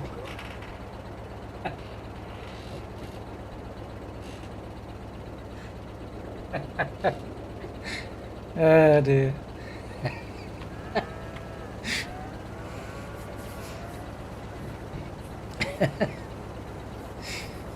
Yeah. But yeah, so that's what I'm kind of thinking about doing, because I thought, well, that way I've watched tutorials, but I can watch something. It's the same with reading. I can read stuff and not understand what I'm reading, but read it perfectly. It's the same as like I can watch stuff but not really take it in. So I thought, if I'm actually doing it and someone's saying, right now you need to pull back on the throttle to this, you know, as long as they don't start giving me percentages, I'll be fine. You know, if they could sort of say, you pull your throttle back to notch number 1, it's like, oh, I know what that is.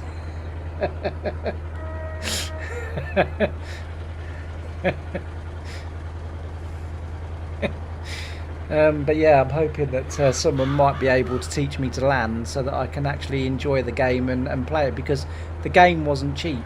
To be fair, the game was 70 quid. And don't get me wrong, it's bloody awesome. Like, graphically it is absolutely incredible, and having the computer that I've got with a 9 series Ryzen processor and a 32, I think it's 32, or 64 gig graphics card, I think it's 32, and you know, sort of all the other bells and whistles that I put on it, the computer really does do the game justice. The same when I get I'm hopefully going to buy myself sniper resistant sniper, I can't remember, Elite Sniper 5 is it, or Sniper Resist, I can't remember what the game is now. But yeah, I'm hoping to get that as well, because I think that would look pretty cool in on my PC as well. I did sort of kind of, going on from what we were sort of saying earlier, I did kind of sort of think, well, Tuesdays and Thursdays could be like we play other games, like we play a different game in that on that time slot, just to make it a little bit of variety.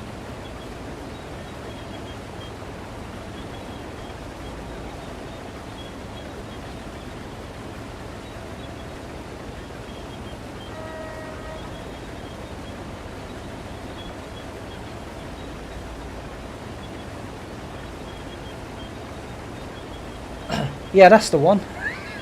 That's the game. Sniper Resistance 5, is it called, or something like that? I can't remember what the title of the game is, but I'm hoping to get that one.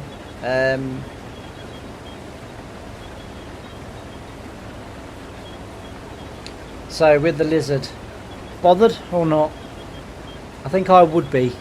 Spiders and stuff and mice and rats don't bother me, but I think I'd be a little bit more with a lizard. I know there's a YouTuber, Jolly, who's just moved out to Vietnam, and he's got a lizard living in his house, and he was like, "Oh, I'm going to get pest control in to get rid of it," and all of his viewers are like, "No, keep it as a pet. You could give us daily updates." And so now, now he's got a pet lizard.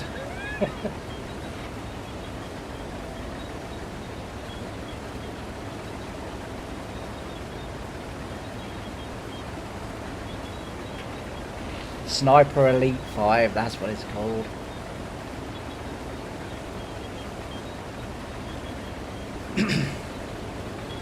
But yeah, so I was sort of kind of thinking Tuesdays and Thursdays could just be, you know, sort of a different game, just to keep the variety up, and not only that as well, but you know, just I think it's always good to just try new things and experiment and see what kind of see what, you know, sort of comes of it, really.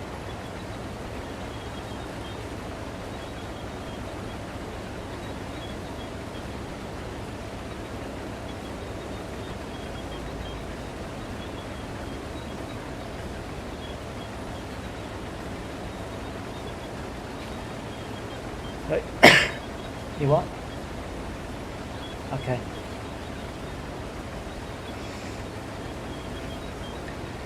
But yeah, so we'll wait and see what happens. Right, apparently I've got 10 minutes and then I have to depart, apparently.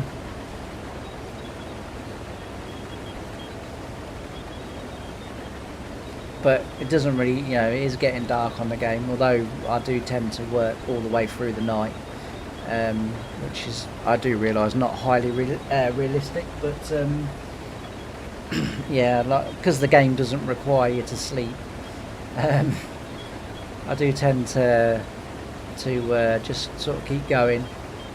But I'd say on, I don't know whether to do sort of like 1950s on a Monday, from the ground up on a Wednesday, and then sort of Fen Edge on a Friday, or whether to 1 week do all of 1950s because we're harvesting, or quite what to do, or whether to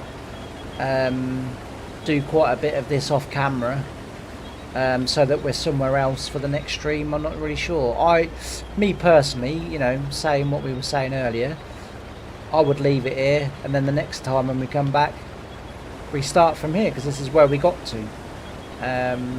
So you know, I don't know. I guess that was the point of live streaming, to show everyone that it does take a long time, and you know, I do sit here for hours, going round and round a field on a crawler, with a broken tractor. Although the other thing I've just noticed as well is the crawler's starting to get a little bit low on diesel, so we're going to have to sort that out as well for the next stream.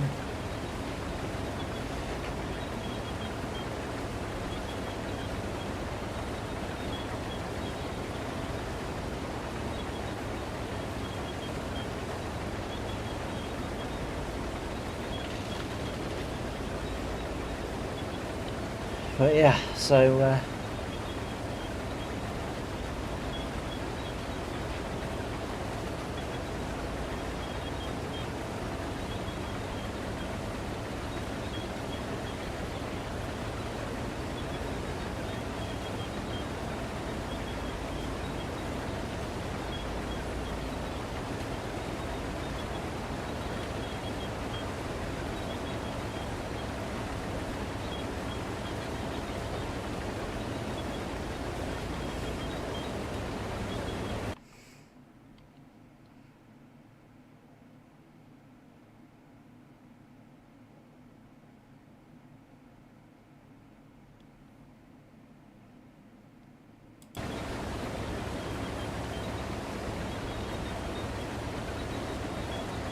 Yeah, as I say, I think would prefer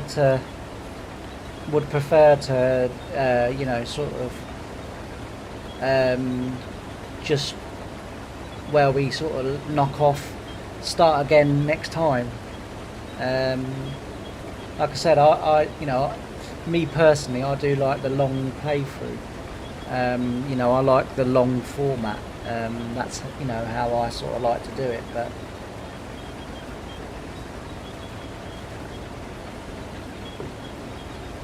besides, not only that, it gives me more time to play Farmers Dynasty.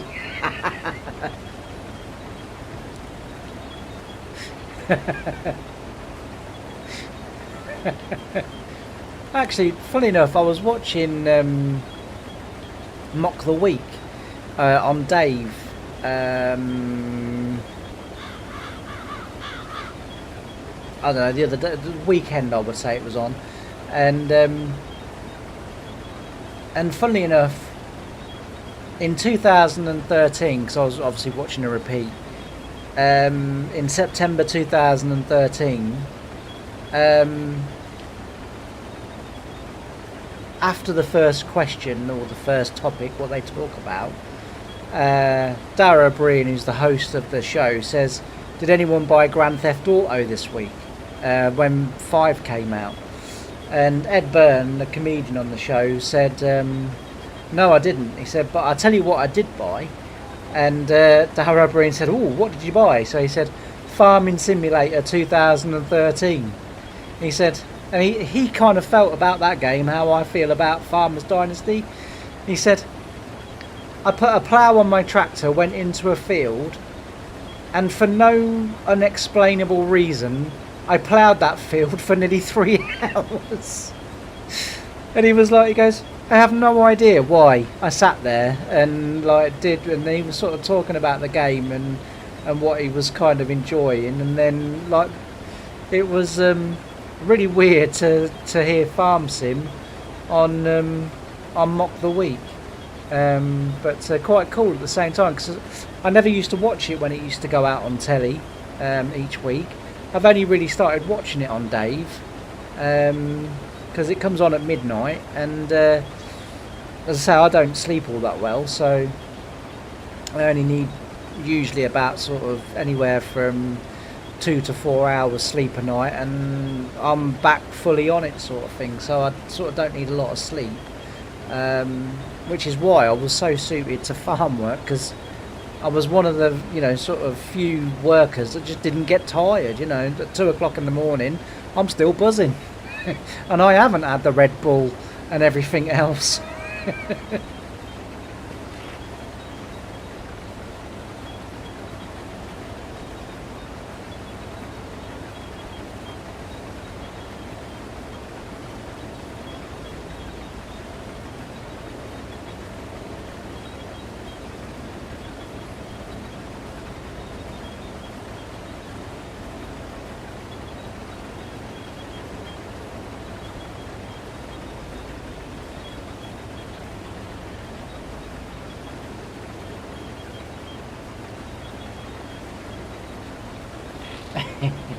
I think you're right there, Ricky. Definitely.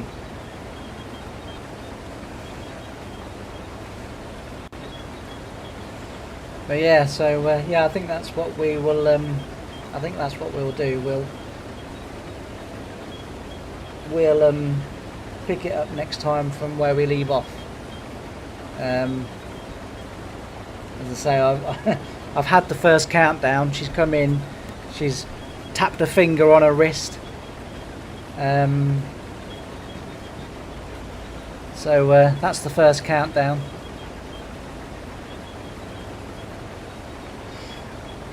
She'll be. Do you want chips? Not tonight. It's veg tonight. We have chips on a Friday, but the rest of the week we have veg, because we all love veg. I'm sort of very lucky growing up that Mum and Dad were grow your own vegetables, get a bit of meat from the butchers, and that was kind of tea every night sorted, really. Now we don't grow our own vegetables, but we still have veg 4 nights of the week. Saturday's free for all. Friday's fish and chips, and then Sunday's roast beef dinner, and usually cherry crumble and custard for dessert, and then I don't have no tea then because I'm stuffed. But yeah, that's sort of kind of usually how the week pans out for us, which is pretty cool. I like it. I like routine. I like sameness.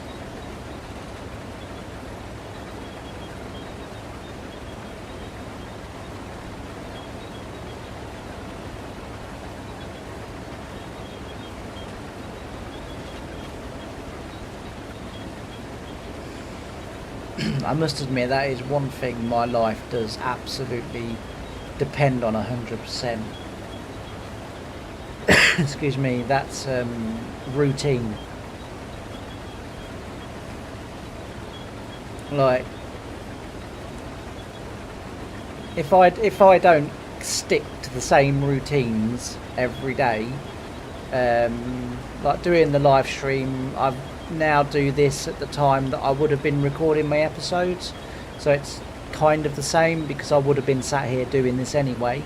Obviously the format would be slightly different and the way I would do it would be, you know, sort of slightly different, but I would still be sat here doing it. But like bedtime routines, getting up at the same time, doing things in the same order, like honestly, if I didn't do that, I struggle. You know, I really do struggle to function as a human if I can't do things in the same order. So when I get like hospital appointments and stuff like that, absolutely throws me out for days. You know, days and days it throws me out. But as I say, this year I am hoping to do a few days out and try and change it a little bit and try and become a little bit less reliant on it, because like obviously in December I got rushed into hospital, so that messed the route, and then because my routine was messed up, that affected me even more, or you know, sort of than what the actual sort of heart problem and treatment did.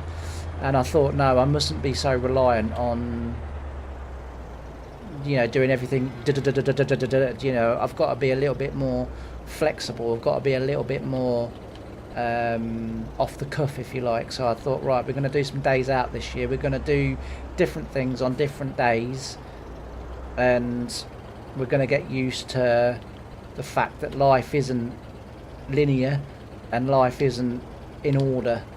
So that's what sort of I'm going to try and do.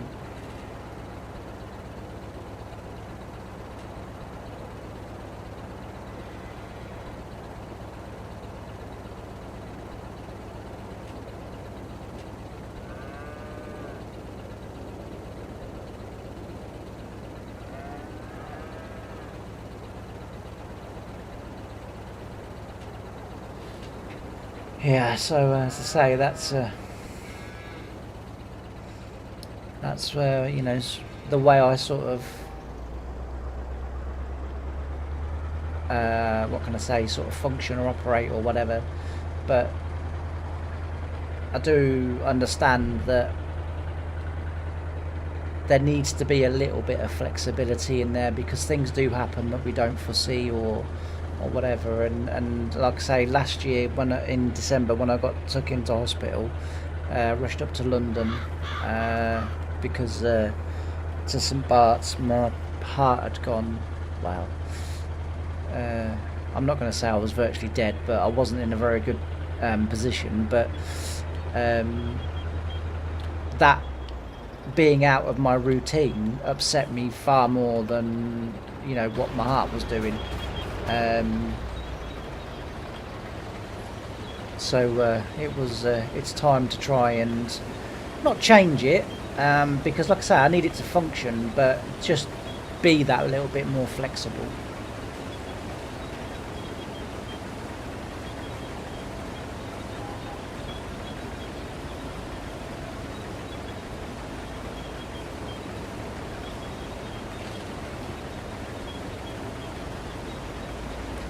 Right, I am going to have to leave the stream here, Ricky, and to the other people that are watching too. So thanks for joining. If you want to quickly say hi, then please feel free. But as I say, I've got a couple of minutes left, and then I am going to have to toddle off. I've got till 17:30, and then I've been told it has to end. And I'm hoping she's talking about the stream. Otherwise I'm in trouble. But yeah, so say 17:30 is the cut-off point. But as I say, I do soon have to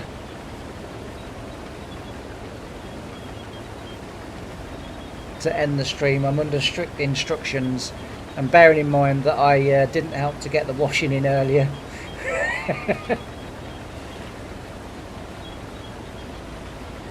Yeah. Bearing in mind I didn't get the washing in earlier when it was raining. I better not be late, or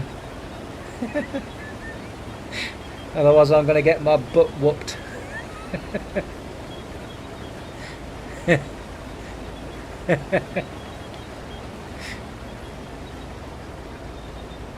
Never mind.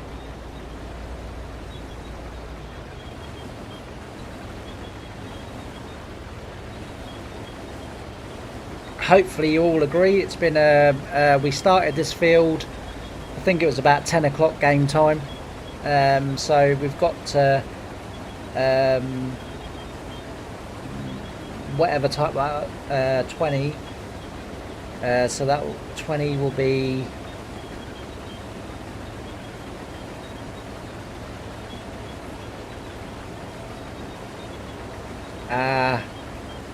Harper State. We've got to Harper State, I think that's right. I probably made myself look very stupid now. Oh dear.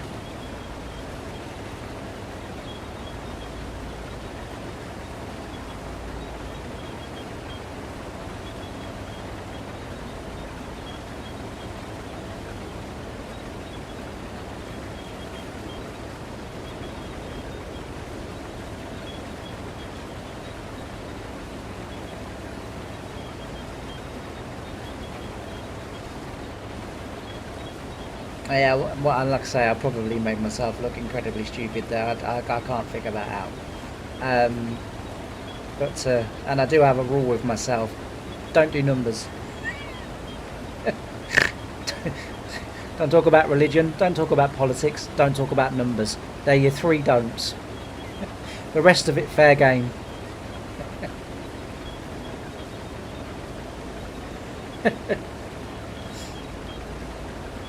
Which was why I think on Friday I got a little bit excited when the person came in and started doing what they was doing. I was like,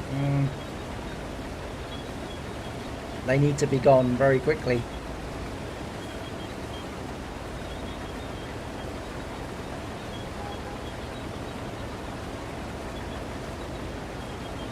Alright, what I'm going to do is I'm going to get the tank full, fill the trailer, we'll take the trailer back, we'll empty it, and that's where we'll end the stream. Like I said, I don't want to be late because I've already upset today.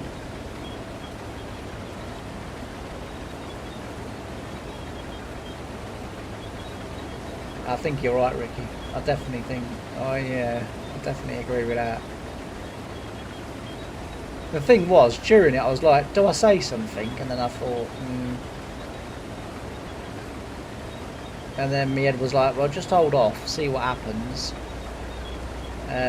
Because actually, if you show that you're just going to let him get on with it, there's no point, because he's not annoying anyone or upsetting anyone. So he's just going to get fed up with it and disappear, and thankfully that's what happened.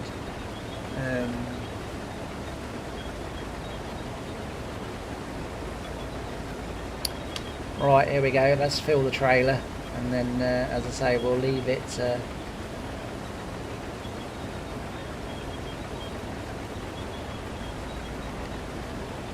and then we'll leave it there.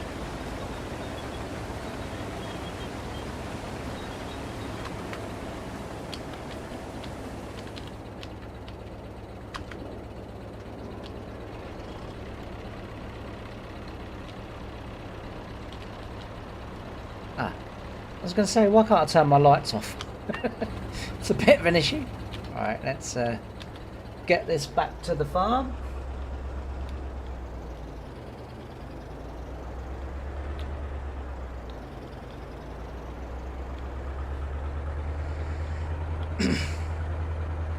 No, as I said, Ricky, like I think if it had gone much further, I wouldn't have minded at all. But I think I would have said something in the end.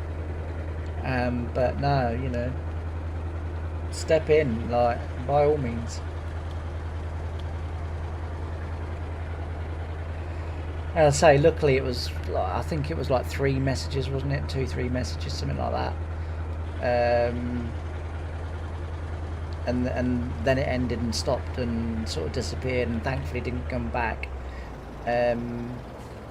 So all was well that ended well, basically. But yeah, it was at that point I was thinking, do you, don't you? It's like, do you know what I mean? And then, but no, I wouldn't have minded at all, mate. Not at all. Because I think the genuine people would have understood. I think the genuine people that would have been in the stream at the time would have totally understood where we were coming from, and I don't think they'd have had an issue with it. But yeah.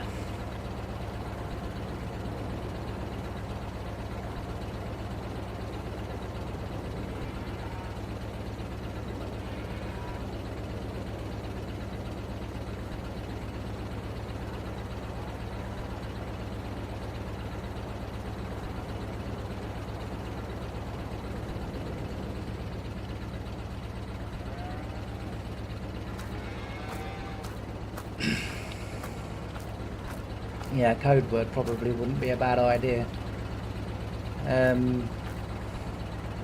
But anyway, we have got to. Oh, hang on, screen is just updated again.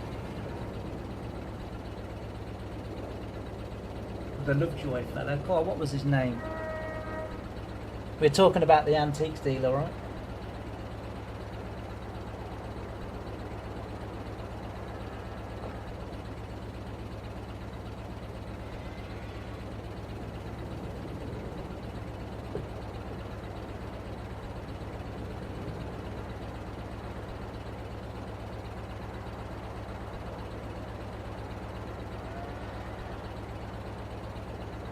Brushstrokes, crikey, there's a program I used to love on a Monday night back in the 90s. That's going back some. That geezer, and well, so too did, and I'm sure she was in it, Samantha Janus. Both of them two ended up in EastEnders much later on in their lives. But yeah, I used to love Brushstrokes. Wasn't so gone on Lovejoy. But Brushstrokes, I used to love that.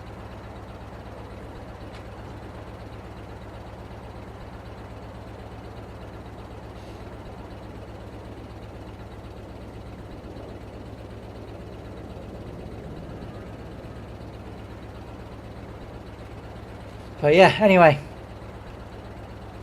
I am going to leave it there. So I thank you all ever so much for watching.